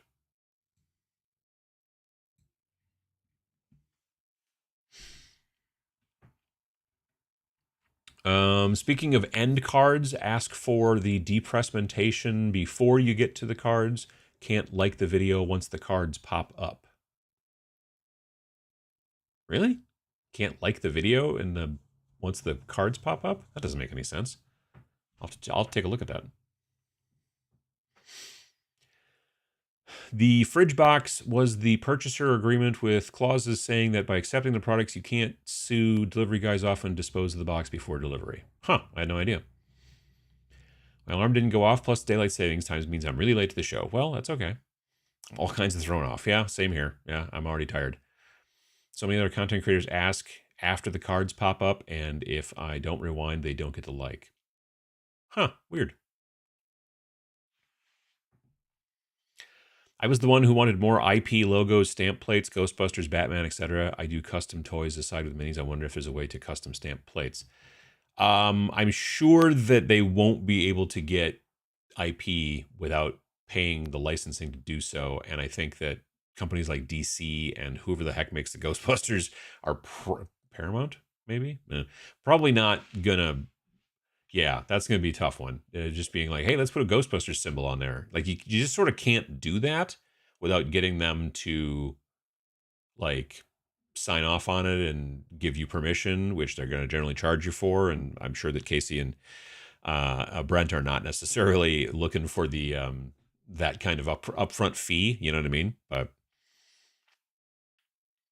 I need a Pachow bumper sticker to confuse the locals with. Interesting. Random question. Apart from being thinner, is there any major differences between the Army Painter air paints and the Fanatics? I have a couple of the colors in air already. Should I double them up? That's a good question. I honestly don't. I know there's differences. I know that the medium that's in Fanatic is a very different kind of animal than the medium that's in the airbrush paints. I also know that the Fanatic paints have got massive amounts of pigment in them, and I'm wondering. A bunch of people have asked me, hey, have you ever tried to shoot the Fanatic paints through your airbrush? And I haven't. And I should probably attempt it, but I haven't. Yeah, I don't know. That's a good question. That's a very good question. I should try to figure out. I should talk to Adam from the Army Painter and see if, because he's, for basically being a guy in the marketing department, he also knows like so much crazy like paint science and stuff like that and everything like that. So yeah, he would know way better than I would. If you ever get a chance to bump into Adam at a local convention, well, or convention in general, LVO, AdeptCon. I don't know if he's gonna be at Gen Con this year. Nova, stuff like that. He would definitely be able to give you all kinds of crazy answers. Or Bo, if Bo was at a convention, or I think Michael probably, or Thomas.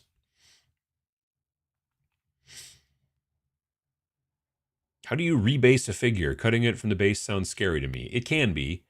If the model is painted, it makes it hard.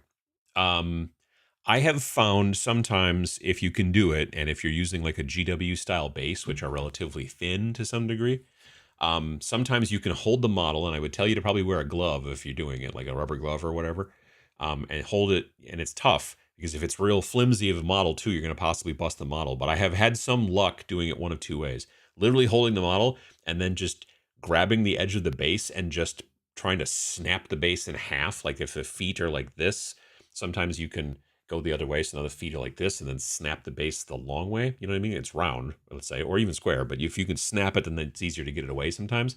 Depends on how the feet were glued down too. If they were glued down with plastic cement, that's going to be a real bear. That's why I don't use plastic cement.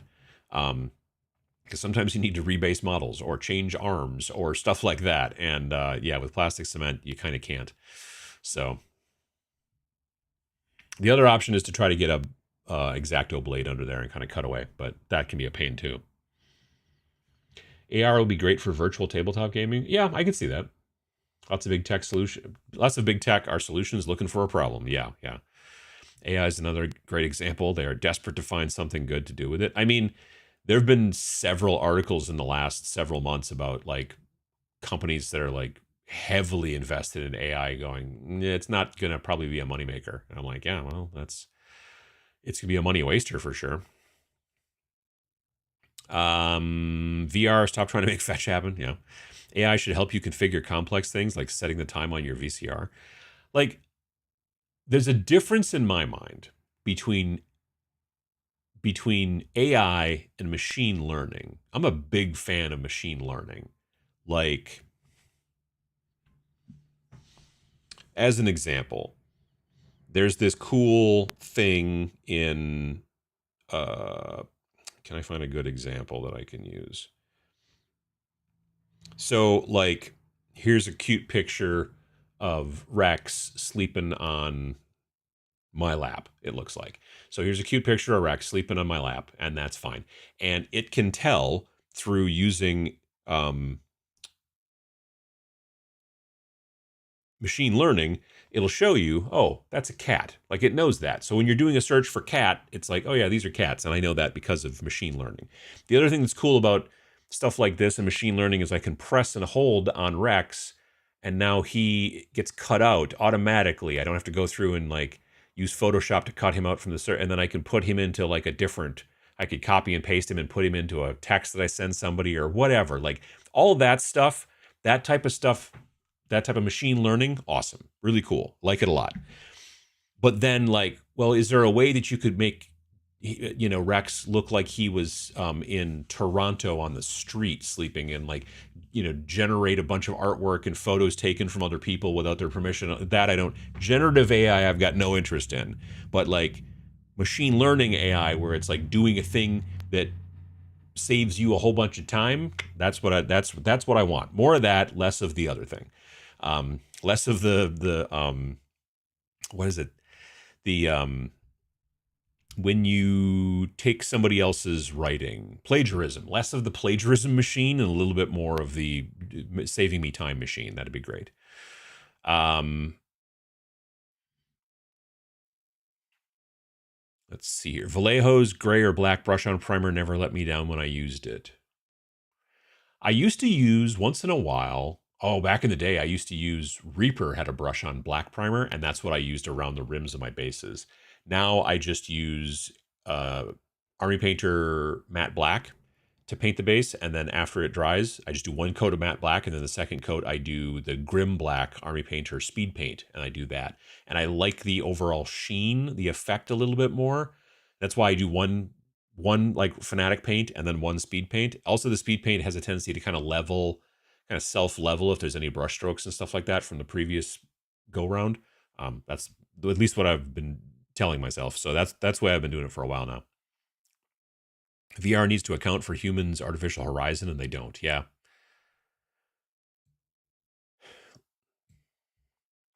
My forwarding spring broke. We are going to have a 33-degree temperature shift today and tonight. Allergies flaring up. I hate spring. Yeah, spring is a bit a pain. Just playing Descent on a monitor made me motion sick. No VR for me. Oh yeah, there were I remember Descent. Yeah, that one could definitely do it on a. I mean, nobody's monitor was that big back then when Descent came out. Everyone was like on a 15, maybe a 17-inch monitor. You know, these are, I don't know, 27-inch or something like that. Any updates on TMX? When can we buy tickets? There are no tickets. You just show up. Now, very soon, probably in the next week or so, there will be tickets going on sale for the painting classes. That's the only thing you need tickets for. If you want to be in a painting class, because there's only 16 seats per class, there is online purchasing of that. There's been a little bit of like trying to figure out who's going to be teaching this year. And so I think we've got that nailed down. But yeah, but as far as just like showing up and coming to Adepticon, just showing up and coming to TMX, you can literally just come in and buy tickets. There's no, it's unlikely we're going to get to a point where we're like, oh geez, we're sold out. That's not a thing. That's not the way the TMX works. Again, just so everybody knows, TMX, Tabletop Minions Expo, is a little tiny convention. It's really more of a big party for wargaming that I run here in town. And so you can go to Tabletop Minions website, click on TMX up at the top, or go to tabletopminions.org/TMX, and you can find out about it there. If you're interested in running some games and teaching people how to play some games, you can sign up there as well as a game master or whatever. But yeah, it is not something you got to buy tickets in advance for. So, except for, like I said, the painting classes. I can recall high school in the 90s going to a school trip and playing expensive VR games in Union Station in St. Louis when it was still a mall and not an aquarium. I remember at Gen Con once playing a weird VR game. Like you'd stand in line for a long time, you paid, and you put on this helmet, and it was like you were kind of like you stood in this like on this platform, and it had like a circle around you so you couldn't like fall off or whatever. And then you had this massive friggin' helmet, and then you had a gun. And the idea was that you would point the gun where you wanted to go, and you'd press the back, and then that would move you forward. And then you would pull a trigger to shoot, but you could only shoot like one bullet, like, and then you would see it go. and then it would wait for a while before the bullet popped back on again. And there was a pterodactyl. And it looked like, because again, it was in the early mid 90s or whatever, and it looked like have you ever seen the Money for Nothing video by the Dire Straits? It kind of looked like that. But at one point, because there were three of them and you were playing against the two other people and the pterodactyl. And I have a distinct memory of it being me, someone I didn't know, and Steve Jackson from Steve Jackson Games. Those were the three of us that were in this at that time. And I was just like, I know that. I didn't know that guy at the time. I hadn't talked to him or anything like that, but I knew who he was. Since then, I've had conversations with him, and he's a lovely man. I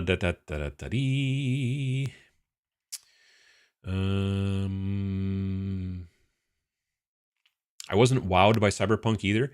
It's not a bad game. Like I like the game, honestly, I do, and I think it's a good set with the terrain and the board and all the stuff. The models of and I've had other stuff getting in the way. How old is old? I think that's a question. I must be the only 45-year-old who loves VR shooters. I mean, there's always something for somebody, for sure. But yeah, for me, it makes me all... Ugh. Primaris and Death Guard, I have that one. I think it was when they introduced Primaris as a thing and changed Marine base sizes. Yeah, it might have been. Looking forward to Conflict 47. Was thinking of playing with the bolt action rules for 40K. I'm looking forward to see what they do with Conflict 47 as well. Any company not named Games Workshop needs to sell STLs at this point or they're dead. I mean, I don't know. Not everyone, but I think that there's definitely a benefit to doing it. There are obviously companies out there that are making just STLs. They don't make printed stuff. And they are putting themselves into a position where, sure, there's the people who are into printing who will be like, yeah, awesome. But there's a lot of people still out there that don't have printers. And they're like, well, then I guess I can't play this game or whatever because I can't get access to these models because I don't know anybody with a printer, although that's even changing to some degree. But if you're a company and you're selling the plastics, let's say, or resins or whatever, I don't know. I got to be honest, I'm a little amazed that like a company like, let's say, Death Ray Designs, I love the stuff that they do. They make one of my favorite mech games, which is called Steel Rift. Steel Rift is cool, and the models are 3D printed, but you can't buy the STLs. You buy the 3D printed stuff from them. And I just wonder if it wouldn't be, I don't know, like I guess maybe they wouldn't, it seems like a lot more work to print the stuff yourself as a company. So they've got to have a big printer farm and they print and print and print and print all these little robots and all that kind of stuff. And then put them into packages and packaging and then ship them all over the world. But people who live, again, all over the world are going to be like, yeah, I'd like to buy that game, but it's going to cost me twice as much to ship it to me than it is to. And so, I don't know. It just seems to me like if you're going to make product, it would also make sense to also 3D print it. But sell STLs so people can 3D print it themselves. That kind of makes sense. But I don't know. I'm sure there's a business reason why a lot of companies don't, but I don't understand it. But then again, I don't really understand business either. So yeah. I got an email a couple days ago from the company that we work with that prints our books, like, me and Vince, our books, like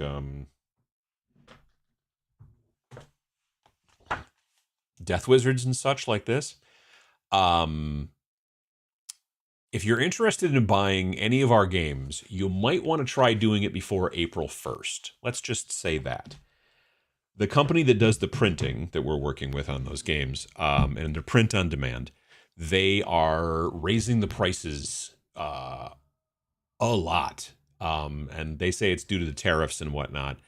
But for that size book that we do, which is 8.5 by 11, black and white insides with a soft cover color cover. Ooh. Anyway, the price per page, because that's how they do it. They basically, when you've come up with the cost for how much the book is going to actually cost to produce, there's like a fee It'd be like X amount of dollars. I don't know, like a buck 78 or whatever, depending on the size of the book and stuff like that. Then plus also the how many pages it is, or it's $3 plus how many pages it is, whatever. It depends on the size of the book, depends on if it's full color or not, blah blah, all that kind of stuff. Long story short is the price per page for the type of books that we do is going up 76%. That doesn't make any sense, but that's what the print company that we deal with. Because the thing is that we work with Wargame Vault. Wargame Vault is not the company that does the printing. They send the stuff to this other bigger company called Ingram Lightning Source.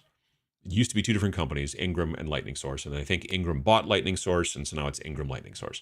And then Ingram Lightning Source is the one that does the print on demand, and they ship it to you. And Ingram Lightning Source is like, blah, blah, blah, tariffs, 76% increase in price. So, yeah, that's not awesome. So we're going to probably have to raise prices a sum to, like, because otherwise, I mean, it's unlikely that any of our titles would start losing money necessarily, but we've been getting a certain amount of profit, which pays for our ability to get artists and do all that kind of stuff. That will dwindle drastically, so we will probably have to up things a little bit, but we'll see how it goes.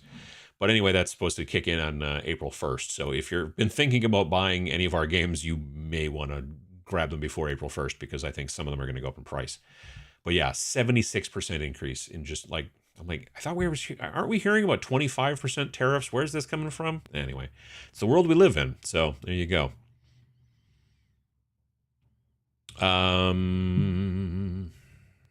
Let's see here. Out of curiosity, I looked up the drunkest cities in the U.S., and Wisconsin is the top 4. I live in number 2 right now. Sam lives in number 1. Let's see here.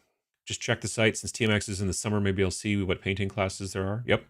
Like I said, those should probably go live real soon. It'll be definitely Sam and definitely Vince, and the third one I'm just nailing down.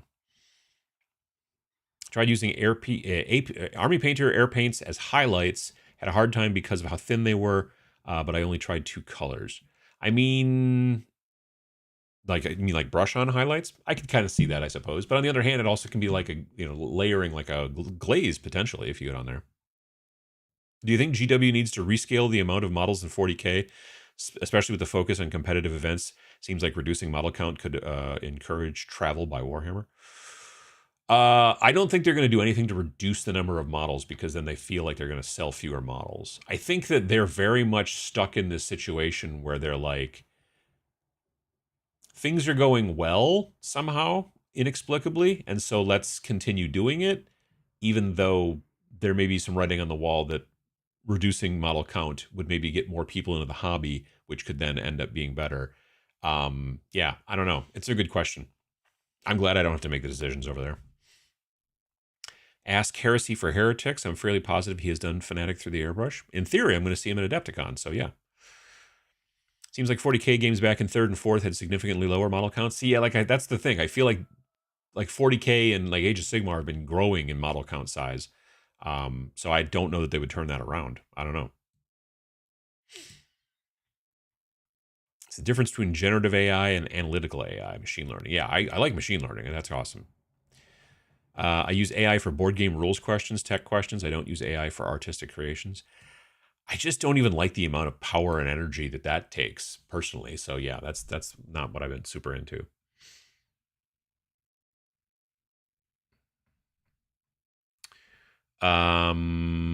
Let's see here.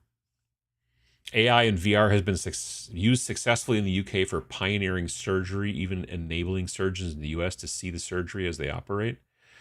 Like robotic surgery, I don't have a problem with. And I think that's, again, I can see VR having certain uses. Video games kind of makes sense for video games, although there are people like myself who are like, well, now I'm nauseated. But I could also see it beneficially for, what do you call it? Remote surgery, I guess. I don't know. That makes sense to some degree. But yeah. Let me see here. I got to wonder just how bad the post-tariff pricing from GW is going to be. There isn't much faith in production opening up here in the States. Yeah. That's going to be interesting as well. I love VR for sim racing, and then I love Chat GPT, but I agree most products trying to leverage AI are just buzzwords.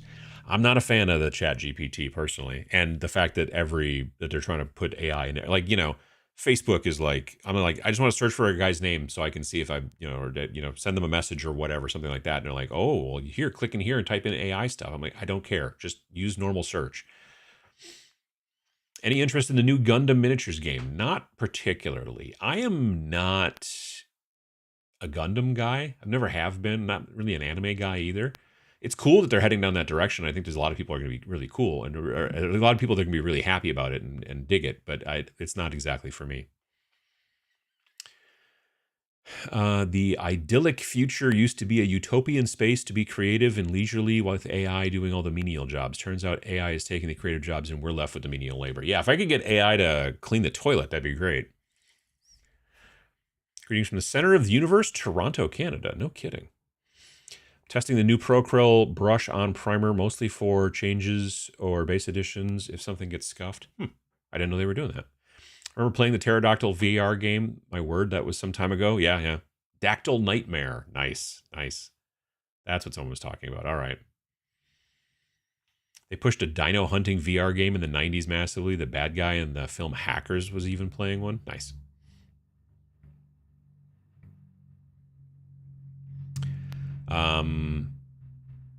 Game you just described was called Dactyl Nightmare. There you go. Yeah. I'd forgotten the name. Not everyone can afford 3D printers. No, it's true. I understand. I totally understand.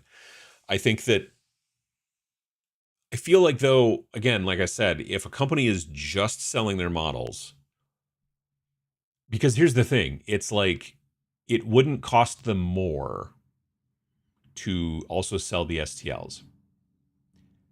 Now, there's the question about whether they would lose money or not, but like, and again, I'm not a business guy. I mean, technically, I own a business.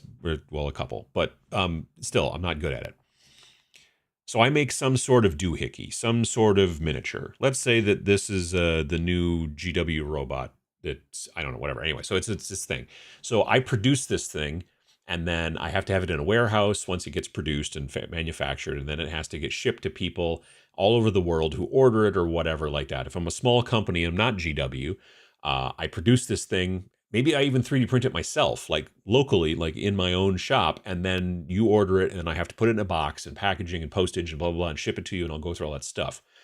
Or, since I've already 3D designed this, I could also take that file and just sell it as a STL. Now, you wouldn't be able to sell it for the same price as the physical product, but you also wouldn't have to worry about inventory, fulfillment, shipping, like, postage, stuff getting lost in the mail, all that kind of jazz. So I don't know. I would love to do it. I honestly, that's the thing I should talk to some people about. I would love to ask if he would talk about it. I'd love to talk to Austin from Death Ray Designs and ask him why they don't sell the STLs for the models that they do for people who just are like, because I don't want to say it's free money because there's no such thing, but I don't know. It seems like there are people out there who are like, I don't want to buy that, but because I live in Australia and it's going to be incredibly expensive to get to me, but I would buy the STL because then I could print it or have my friend Bob print it or whatever, and I don't know. It's interesting. I'm sure there's a reason, but I don't know what it is. I print a lot of random stuff for people. I'm one of the few people with a resin printer in a small town. Yeah, like I said, not everybody's got them. I get that too. But like if you had to go through a bunch of extra steps to make it so that you could make this, it's like with us, with our books, like we have to go through more steps to make the computer file for the print books. Making the computer file that we send to these guys to make a print version of this book is much harder than just producing a PDF. The PDF, this is way easier. This is way harder. But when we do this and we make this version, right, and we produce it, then making a second version, which is just a PDF for people who just want the PDF, is actually relatively simple. So, yeah, I don't know. It's an interesting conundrum, if that's really a word. I mean, it is, but I know if Night Models would put all their stuff in STLs, they do the DC Minis game, I would dump money their way. Yeah, exactly. It's like money that you're getting and you don't have to do anything for. Like, you've done it, it's done, and now you put it up there in a thing, and then people buy it, but they're not buying your models. But they also might be people who wouldn't buy your models because they're like, I like those models, but not paying twice as much just to ship them to me. I don't like them that much. You know what I mean? So, I don't know. If you ever need to come up with a parent company name for Snarling Badger, may I recommend Bad Capitalist? I mean, it's not a bad idea. 76%. Yes, yes.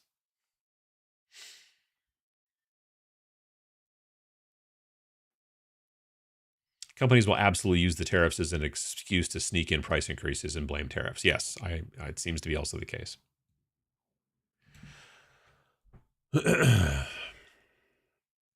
I mean, I'll be perfectly frank with you. I would personally prefer to just make all our games PDFs, because then we are at no one other than the company that we work with, which in this situation is Working Vault. We'd be at nobody else's. Like, we wouldn't have to worry about shipping costs. We wouldn't have to worry about global shipping shortages or whatever. We wouldn't have to worry about paper costs, like none of that stuff. But a lot of people seem to love a printed book. What was interesting was that Sam and I both were using iPads when we were playing Trench Crusade yesterday, and it worked out great.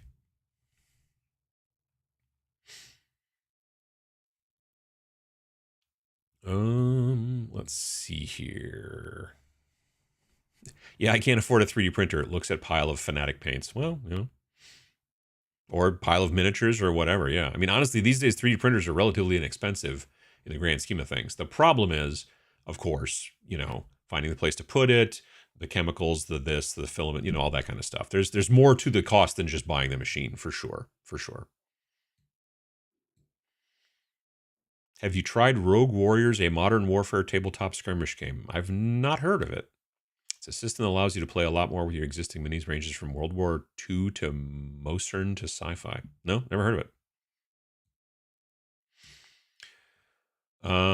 Looking for a GW bit on the floor, found cookie bits instead. Well, that's a benefit. You see, you get a little snack. Sites like STL Flicks are selling stuff that isn't theirs to sell, and small creatives don't have the money to fight against that legally. I mean, I guess that's part of it. Yeah.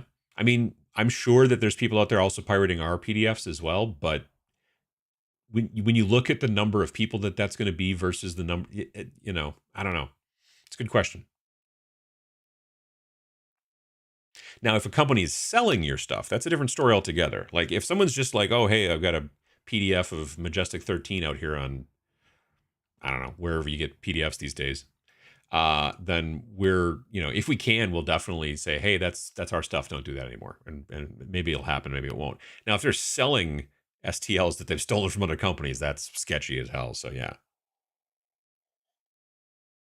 All right, folks, it is time for me to go. It is 11:02 in this weird post-daylight savings time world. Well, post-daylight savings time country, at least.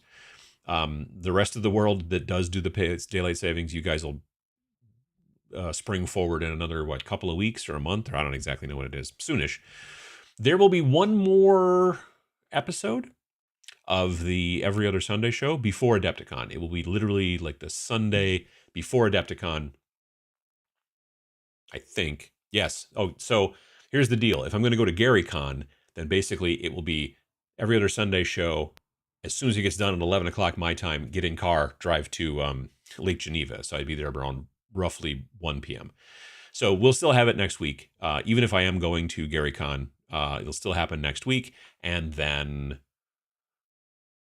there'll be Adepticon, and then the week after Adepticon will be the next one. So there won't be any disruption to the schedule, is the whole point of my trying to tell you that. So I hope you folks have a good rest of your day. For some of you, the rest of the weekend. For some of you, it's already Monday. So, I'll have a good Monday and a good week. And we'll see you again soon. I'll be on Twitch again tomorrow night. Yes, tomorrow night at 7 p.m. Central. Probably finishing up the War Prophet. She's my last model that I need to paint for my Trench Pilgrims warband for Trench Crusade. And yeah, I don't know. That's pretty much about it. So we'll see you folks again soon. Thanks for everybody for coming by and hanging out and chatting and all that kind of stuff. I always do appreciate it. And like I said, maybe we'll see some of you on Twitch tomorrow. And then there's also Twitch on Friday. And then again, we'll be back here in 2 weeks, just before going to GaryCon, if I end up going to GaryCon. So that's pretty much about it. So have yourselves some fun. Maybe do some hobby and stay safe. Thanks for watching.